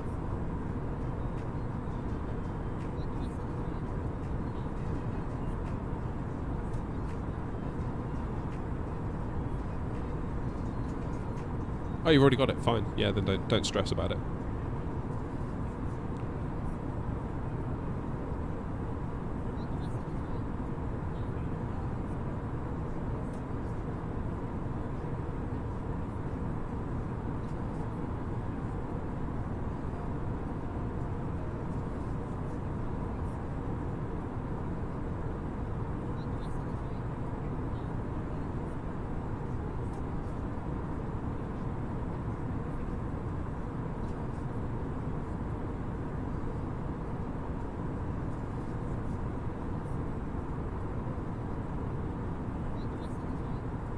See you in a bit, Indy.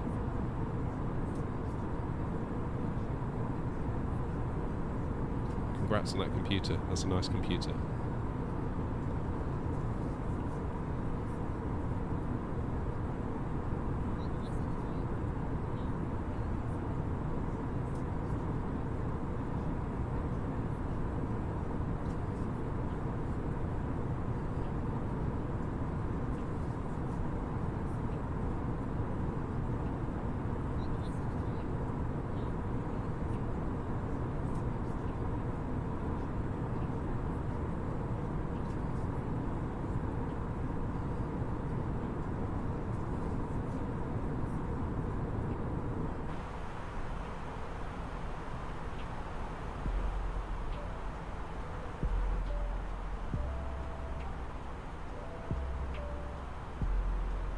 There we go.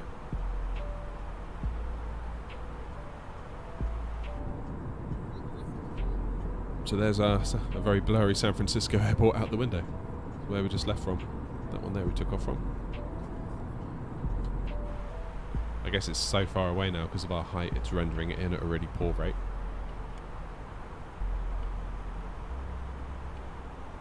Ah, now we can kick back and relax. 322 miles to go. Almost at cruise. Well, I say almost, 15,000 feet away. Nowhere near cruise is what I meant to say.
I wonder if those new graphics cards, the new 40 series, would help with the stutters that you get in Flight Sim.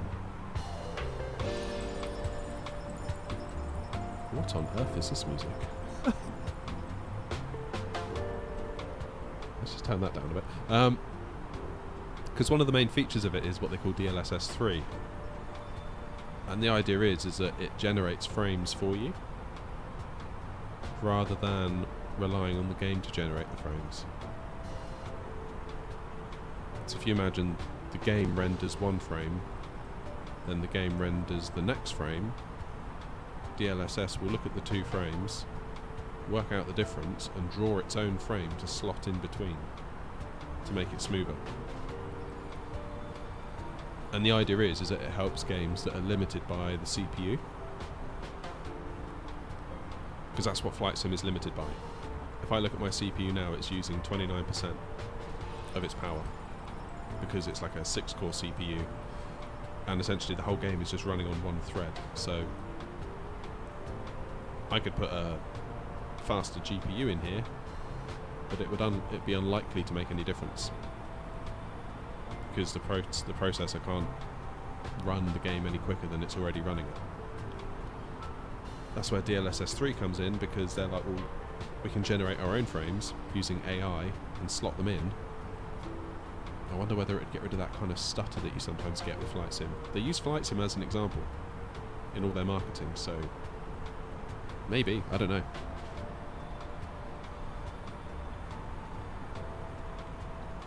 Reviews, I think, will probably drop at 2 o'clock today, so what, 2.5 hours.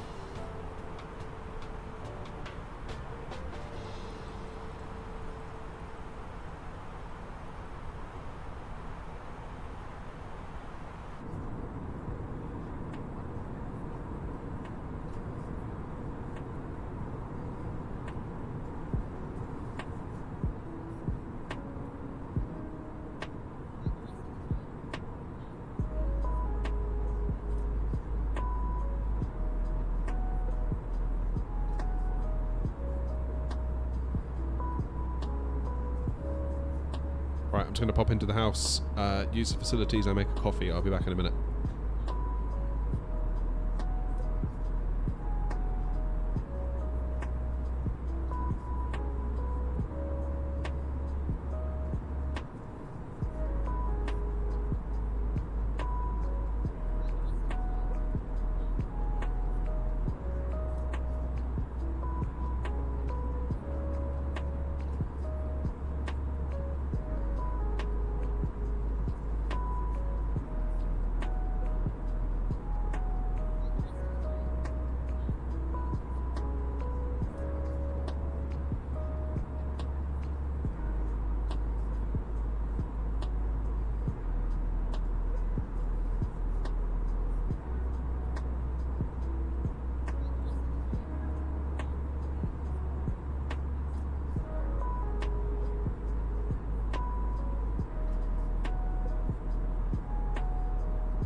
Right, I'm back.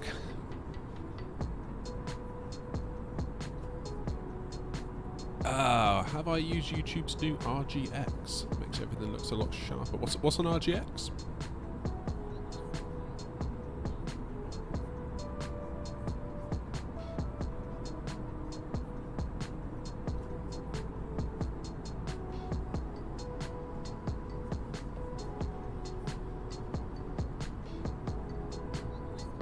Is that like a new encoder or something that they've got? Oh, no, I haven't used that. I'm looking forward to when they support AV1 through streams. That'd be cool.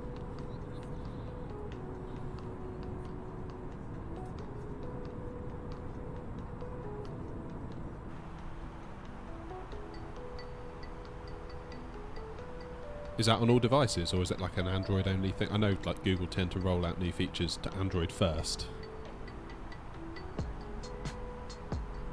Was that just in like a browser?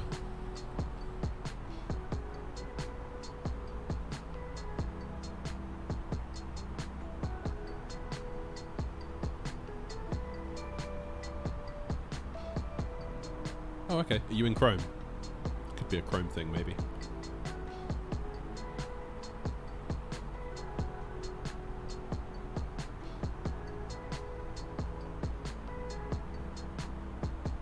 Oh, okay.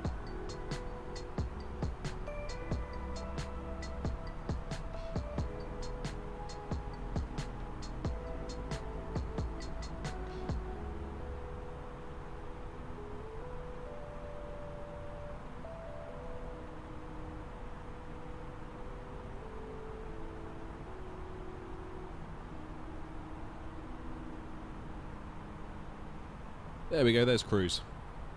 37,000.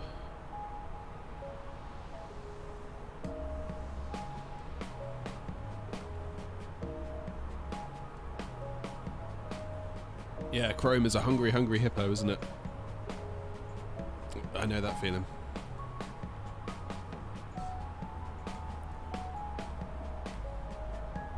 Let's have a quick look when we need to be getting down.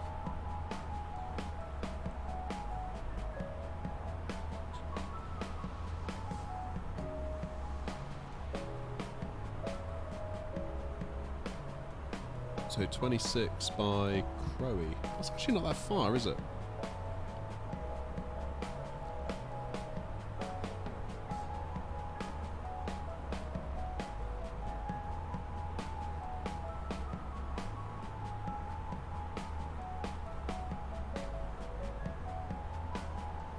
Oh, you're flying to San Francisco now? Nice. I was thinking maybe I should try and get into that sim a bit this year.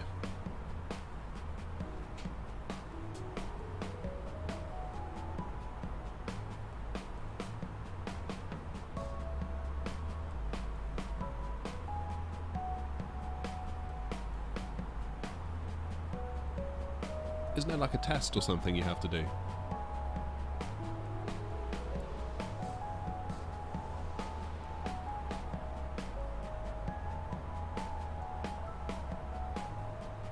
My only reservation is I don't really know how useful being on VATSIM will be to my streams. And obviously, like I said, the only time I really fly is when I stream. I don't play off stream very much, because I don't have the time. I'd love to, but I don't have the time. And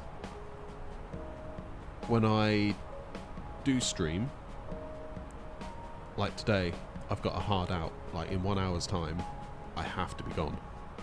Like there's no ifs or buts. I can't be late. I can't be like, oh, I'll just spend another 10, 50. If I get put in a hold above Heathrow, for example, or if I'm in a queue to take off and I'm sat there for half an hour, then I don't have time to do my flight. That could be my issue. That's what puts me off. So I don't know if it would actually be beneficial or not.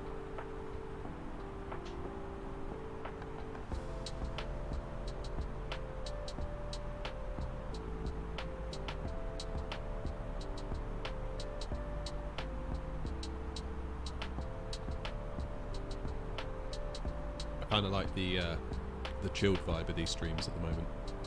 Just us flying around. No ATC bossing us around. We sort of do our own thing based on the flight plans.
Let's do our top of descent calculation. So we're at 37.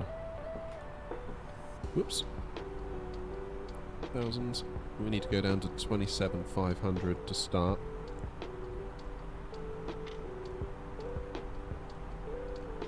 "36 miles required." Now, how far away are we? 86. So I think we will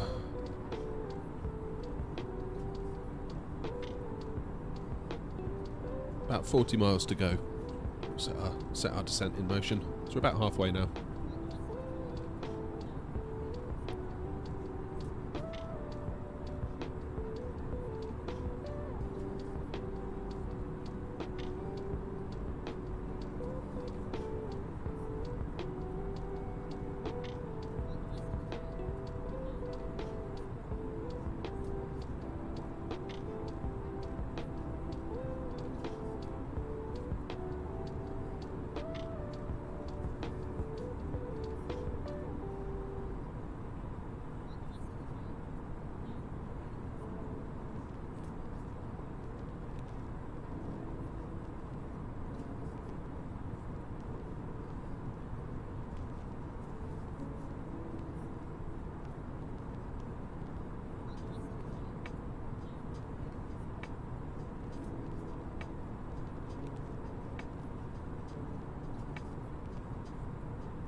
we need to get our destination data entered, so it will soon be that time.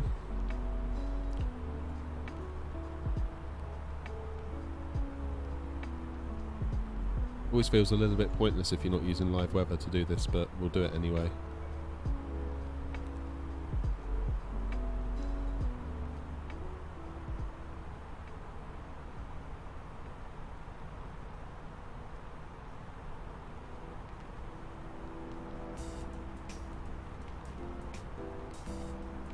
There we go.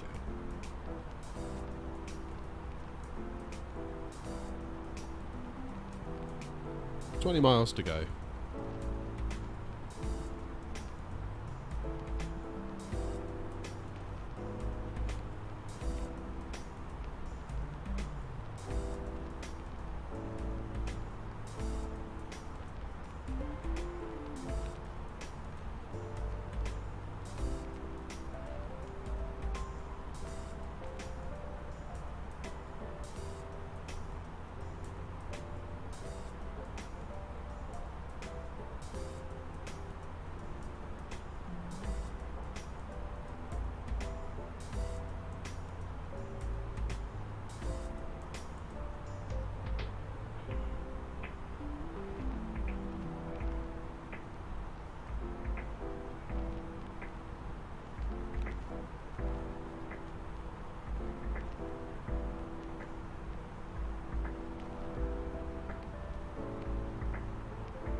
Right.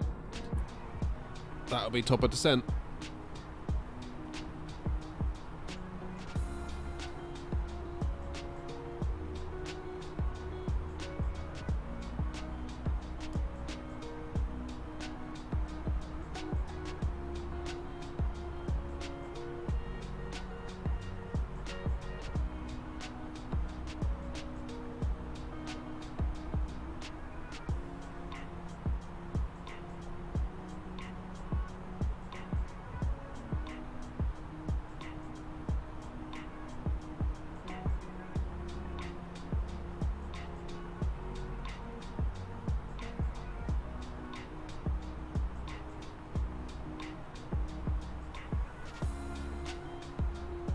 There we go.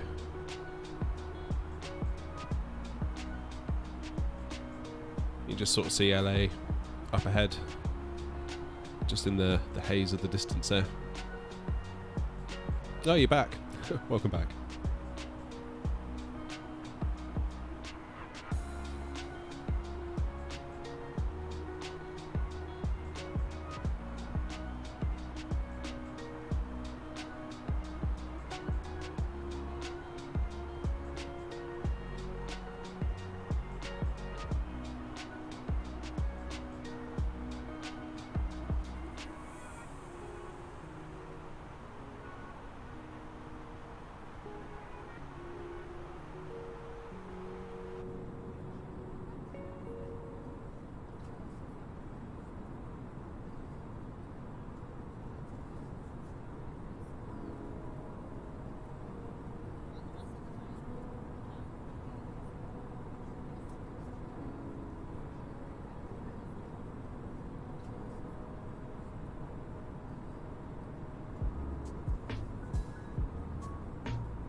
Then I was like, yeah, I don't know what's going on.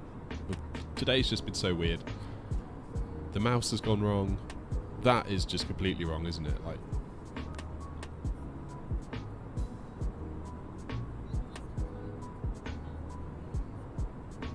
so strange.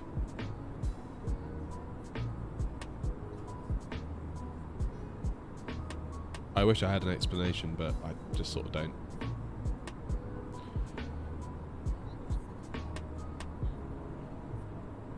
Amsterdam to Atlanta, whoa, in real time.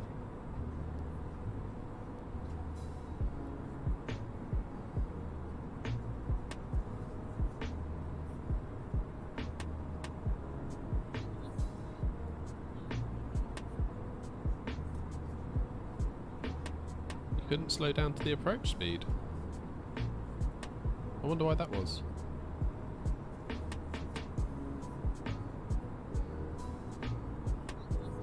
They're really hard, aren't they? The bigger Boeings, they're just big, heavy beasts of planes. Really difficult to butter them. Like, unlike the 737 and the A320, you've kind of got a feel for those now. Some of the time, but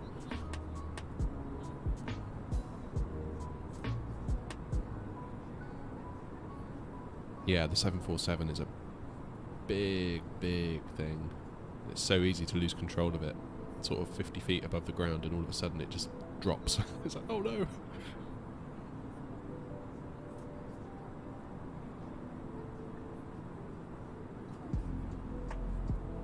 Do you use the what's it called? Is it the heavy mod for the 787?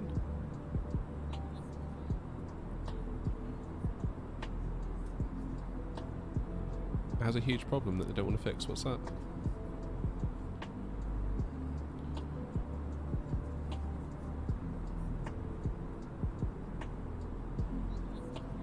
I'm not entirely sure what that mod does.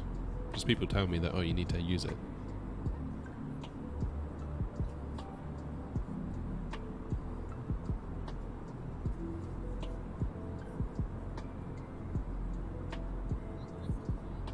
So what's the bug that they don't want to fix?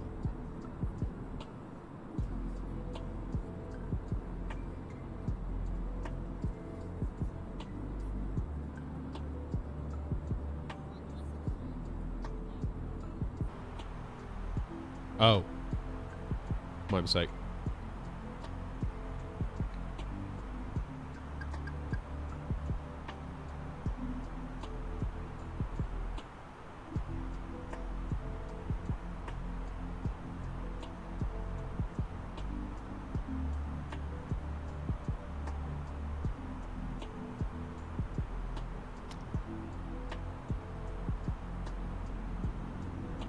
A little bit of speed brakes just to help us out on the way down there.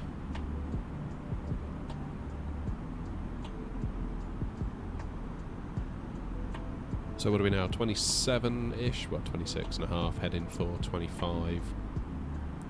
We need to be at 280 knots as well by the next waypoint.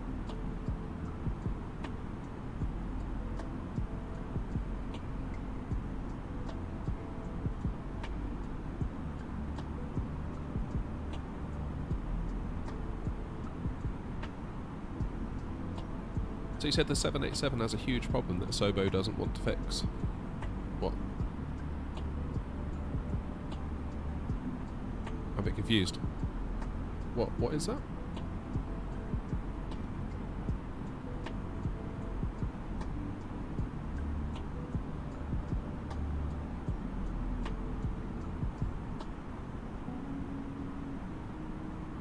Wait, what? When you get to 140, 30 knots, you can't pitch up. Is that like a known issue, is it?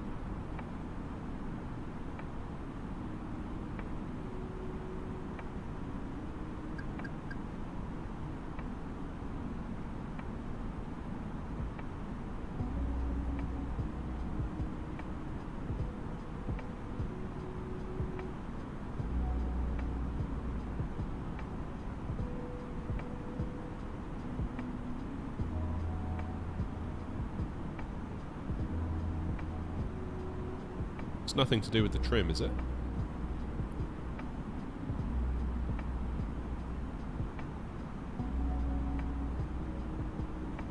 weird.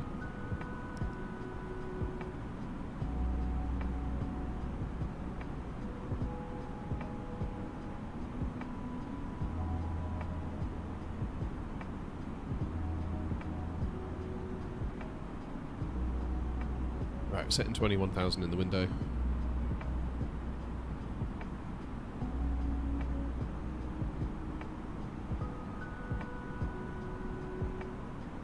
It can be fixed with a 150 knot speed on approach instead of 140. Really? Yeah, that seems really broken.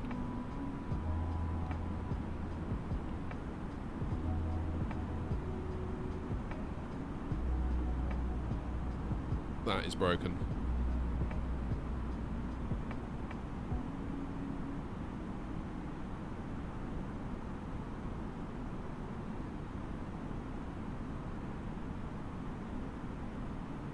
It's quite a complex little descent, isn't it? Loads of waypoints, very closely together.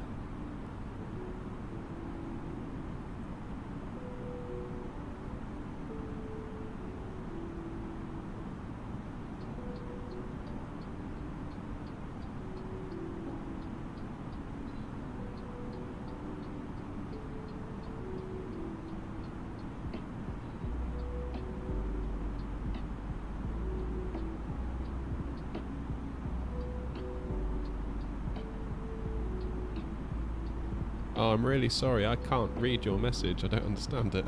I can see MSFS 2020, so I assume you're talking about the game, but the rest of it is a mystery to me. I'm really sorry.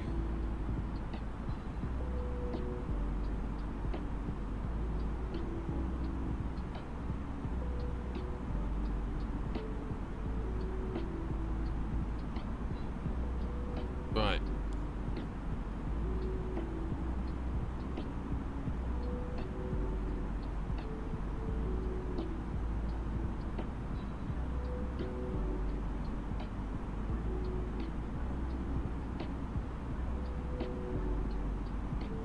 Oh, Google Translate, cheers. Sorry, I'm focused on the descent at the moment. I can't be Google translating. Where's the best place to download MSFS 2020 and play online? I think my general advice is Game Pass. If you're new to it and you're not sure and you don't want to spend like $50, $60, $70, $80, $90, whatever it is in your region and which version you buy, just take a trial out of Game Pass for a month. You'll soon figure it out if you like it or not.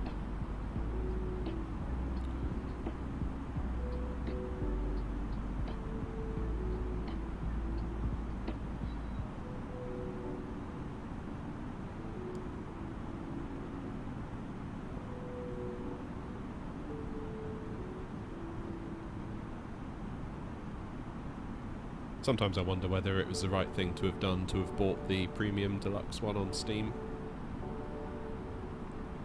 I think it probably was.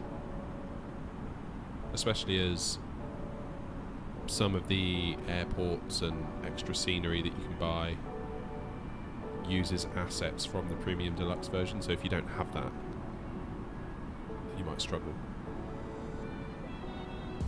Plus, I mean, Game Pass is like $7.99 a month here for PC. So if you do that for a year, that's like £96. So, you know. And it would be a year to the day almost that I started doing it. And all I ever really played on Game Pass was this. I mean, I played Halo, but of course the multiplayer of that is free anyway, so it kind of begs the question, like, why?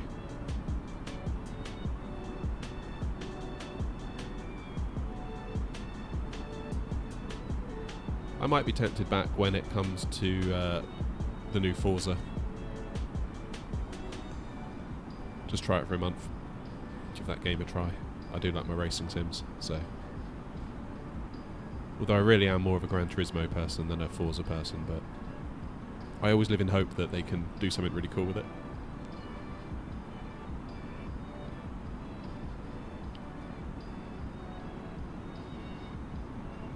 Yeah, airports and the 787 were kind of same for me too. Yeah, well spotted.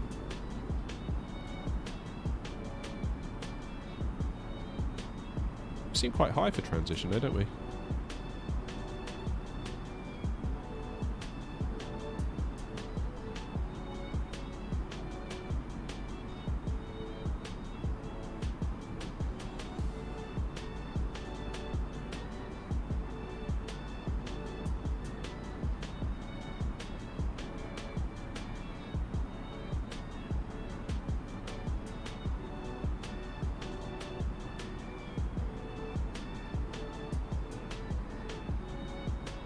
It is 18,000.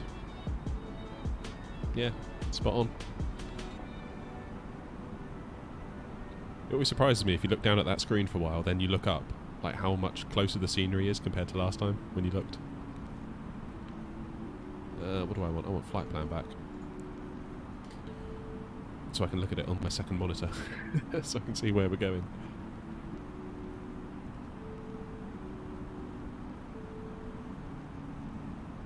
Get ourselves down to 9,000.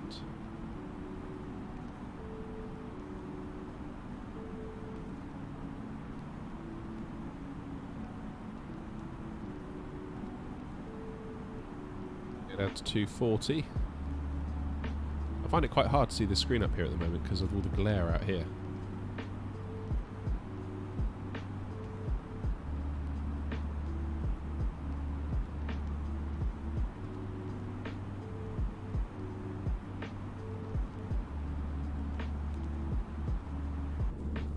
Let's have a look at this town, shall we?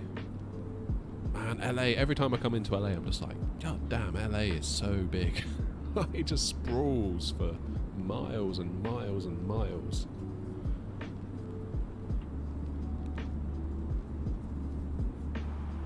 Just look at it. Just like completely fills. Just like boff. It's just like it's spread.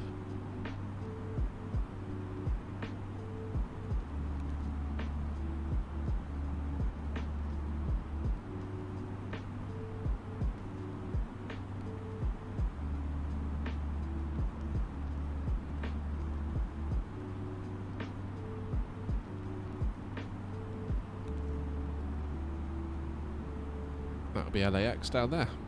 So we're really not far now. I'm going to turn the map off just because I think we can all probably agree that we are in LA.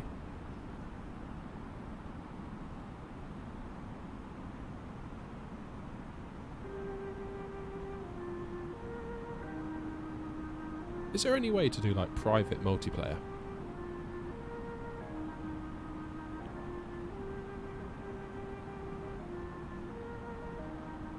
Like a private server, that kind of thing.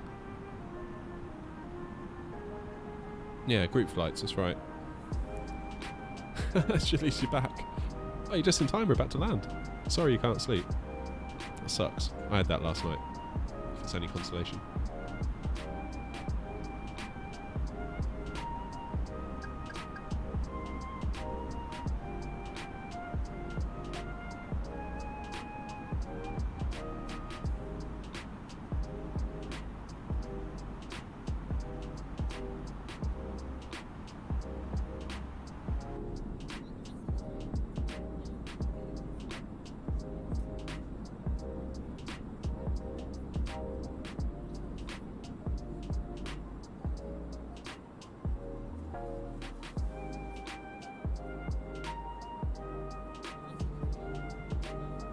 First little bit of flaps out.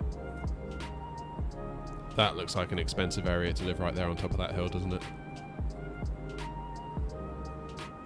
Nestled up in the hills. With the use of nice views of the flight path too. See, to me that would almost increase the value of the property. Not sure what everyone else would think though.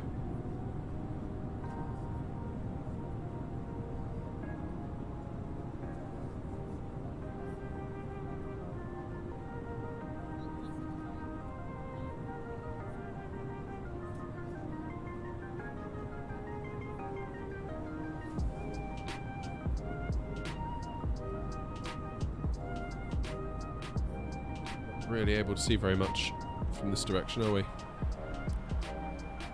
There's LAX. So where are we heading?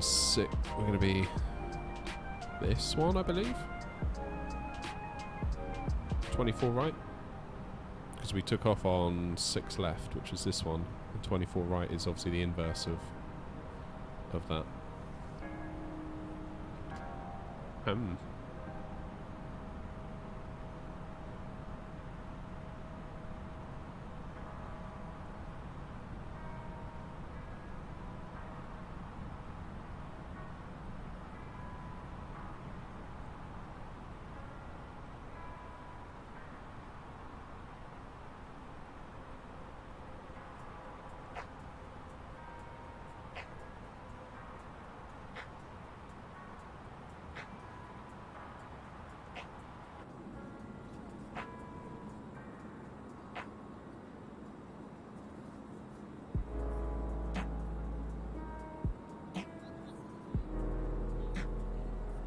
A little bit of help from the speed brakes here.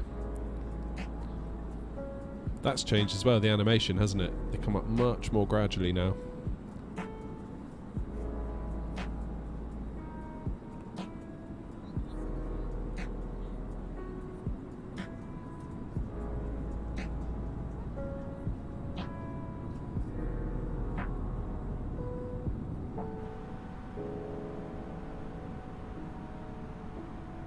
So we've got decel just up ahead.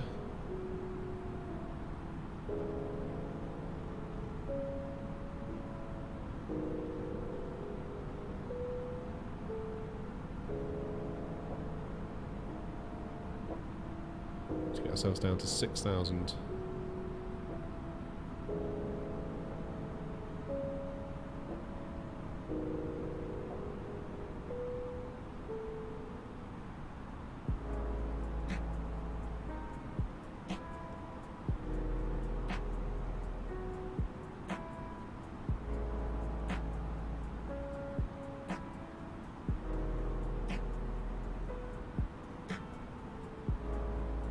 Ah! Why has it done that? Stupid mouse! As soon as I get off this stream, I'm going into the mouse settings. Immediately.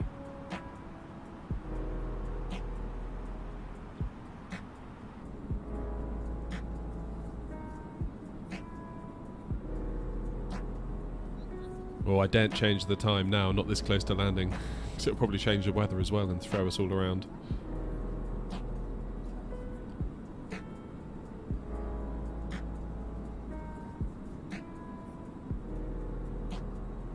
I've done that before. We were in Australia and I flicked on live weather and it just like the plane almost fell out the sky because the wind the difference in wind speed was that great.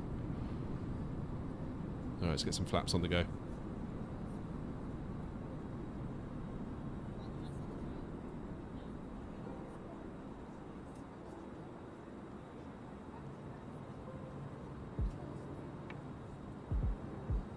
There we go.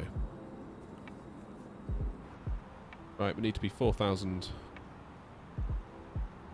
for our next waypoint.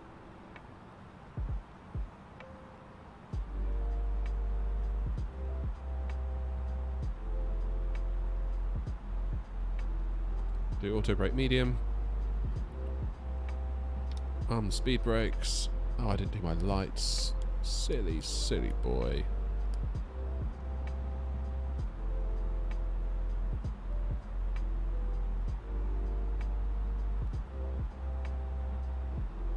This mouse is really annoying me. Can you tell?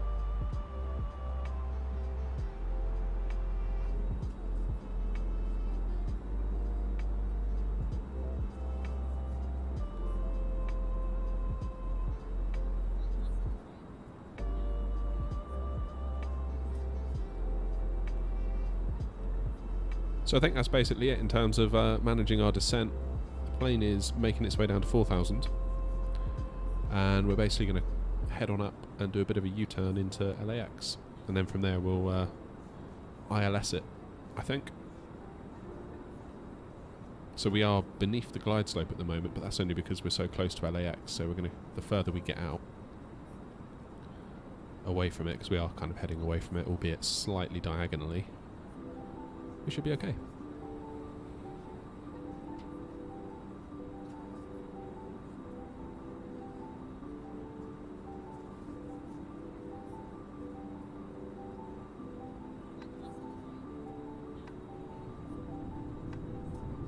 Right, there's our approach speed.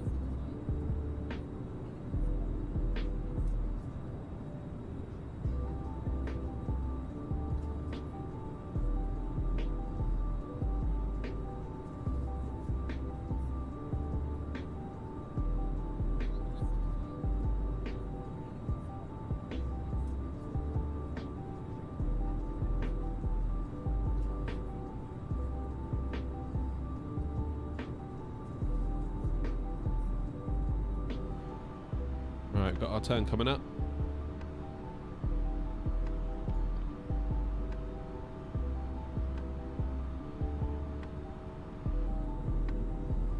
There's LAX, you can just make it out there. Here we go.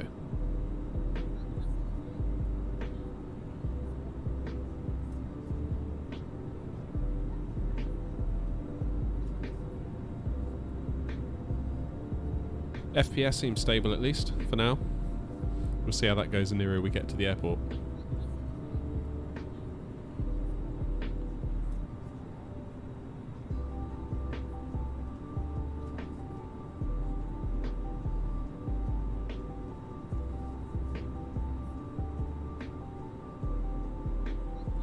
There we go, so it's just captured the glide slope. The plane is gradually starting to descend now, albeit we're still turning.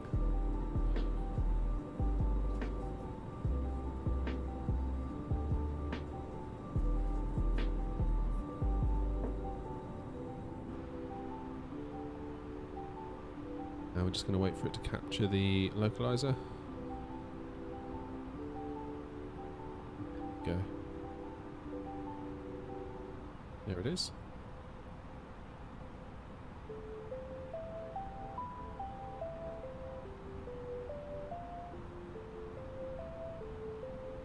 You know what? We could.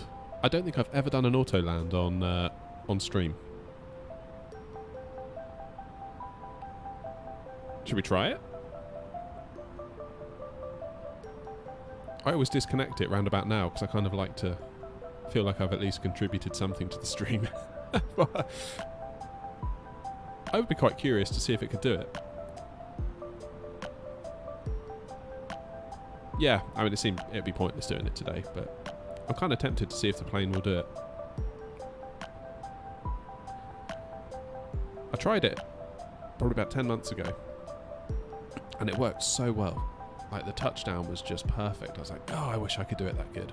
And then I tried it again a few months later, and it just absolutely crashed when I hit the deck. It was like, bang, you know.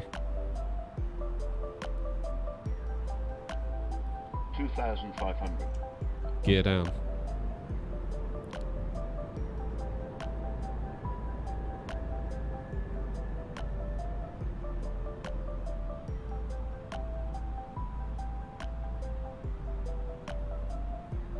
Yeah, should we try it?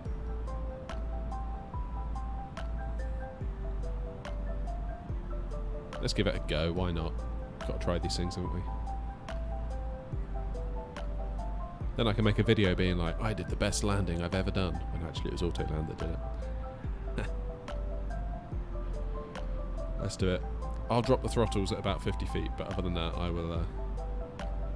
I'll let the plane do it.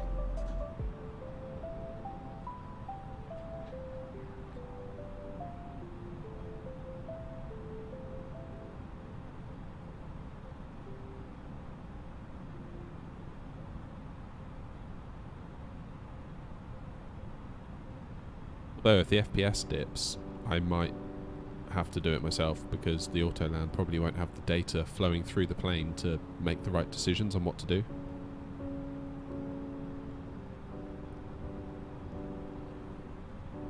It is quite depressing, isn't it, actually, how good the plane is at flying itself, almost like it's better than me right now, like it's holding it just so perfectly.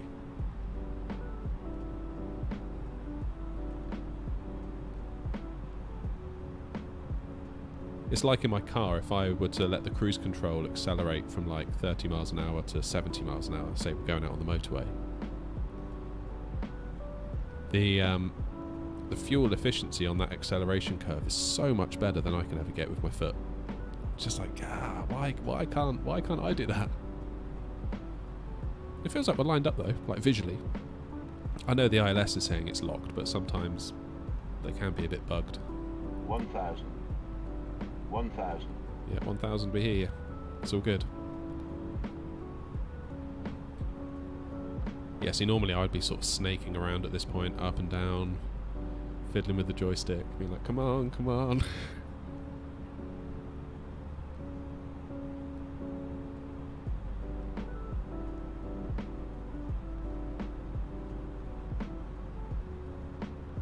So because we haven't got live weather on, I think I'm good leaving the altimeter at 29902. Because obviously that would affect, if that was out, then... Oh, here goes the FPS. Oh. New graphics card required, people. Keep an eye on those 4070 Ti reviews in a couple of hours. 500.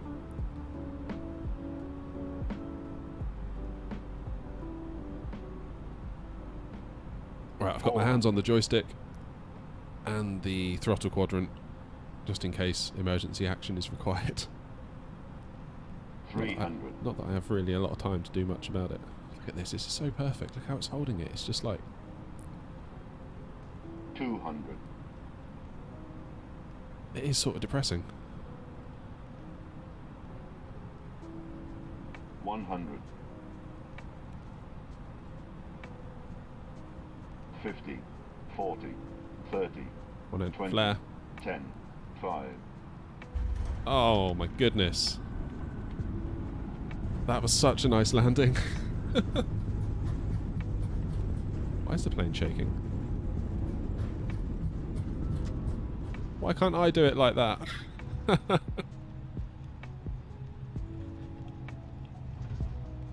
That is impressive and moderately annoying at the same time, isn't it? Oh yeah, autopilot off. Well done.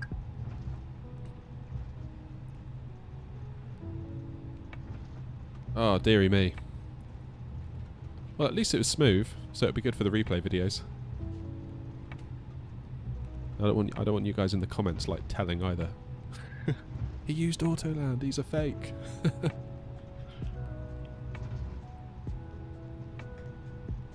This is what I love about not being on multiplayer. There's no need to look when you cross a runway. You're trustworthy. Right, we'll see about that.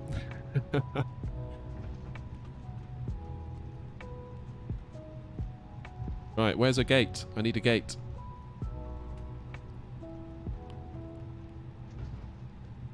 Well, I don't know about you guys, but I've had a lovely little stream today. This is exactly what I needed. First morning back to it. And it's timed it almost perfectly. I mean, what are we now? 20 past 12, my time. I have to be out the door at 12:40 latest. So it couldn't have timed it any better. Oh yeah, you'll be able to get to sleep now, don't worry. After that brilliant landing. I'll take full credit for you falling asleep.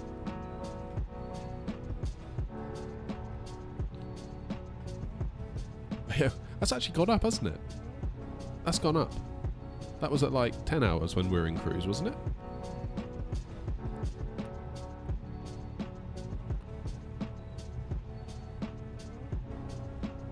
Yeah, I don't know what to say. I feel like today has been plagued by technical issues, but not the ones that I thought might occur because I'd fiddled with audio settings. Ironically, the audio's been spot on all the way through. It's just everything else that I haven't touched has gone wrong. I don't know why. I like this music. This is a good song.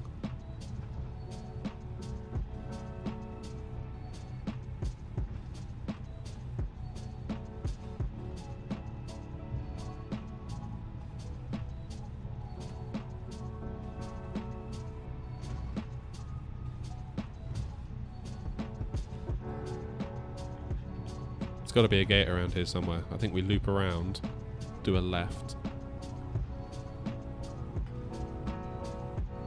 Ah, the mouse. I hate the mouse today. Why has it done this to me? All I can think of is last night I fiddled around with some of my settings on my controller.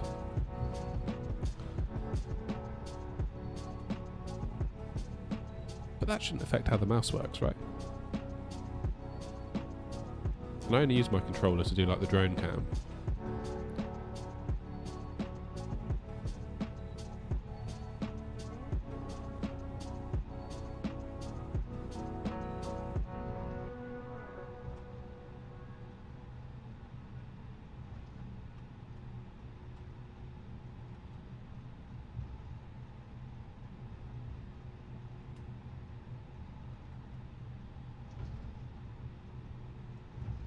It was, wasn't it? Yeah.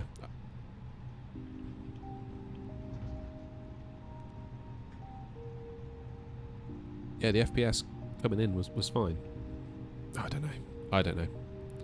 I feel like you could throw hardware at the problem, but you'd probably still be in exactly the same position afterwards, having just spent loads of money.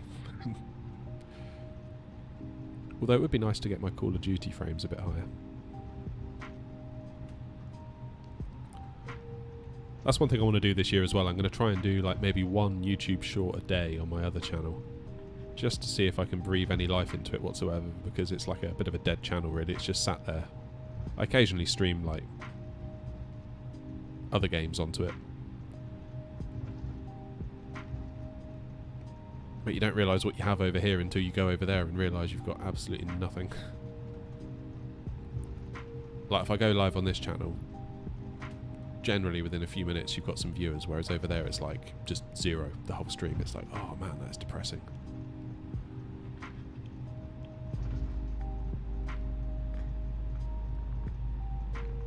I spy some gates. Oh Van, you're having a laugh. I'm just going to run you over. Get out of here. What are you doing?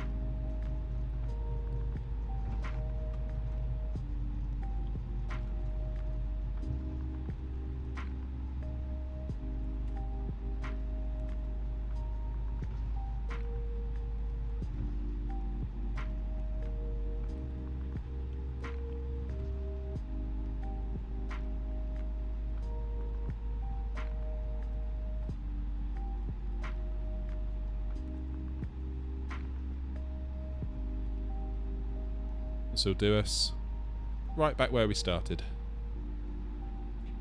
Once again, thank you for flying Air0. Now, get out. Good luck finding your bags.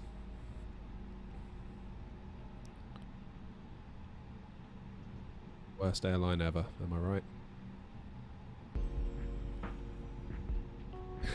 Alright.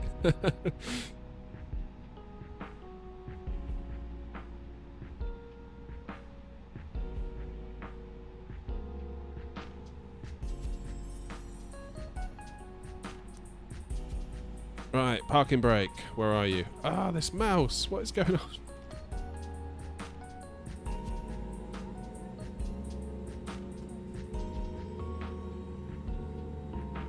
Get those flaps back in.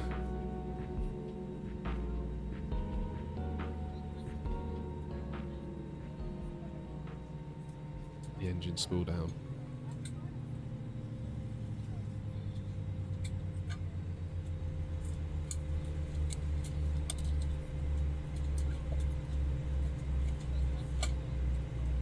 Everyone please remain seated.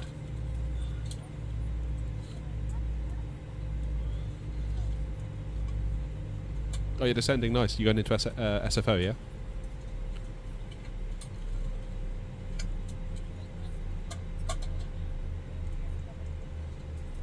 Nice. Well, I wish you all the very best. Thank you for being here for the stream. Always appreciate it. Always nice to see you. And, try ILS. Yeah, do it. So I should be back. I know I normally don't stream on Thursday mornings, but I can tomorrow. So I'll be back same time tomorrow. Thank you all very much indeed. Appreciate you all being here as always. And you have a great rest of the day. And I shall hopefully see you tomorrow. Take care.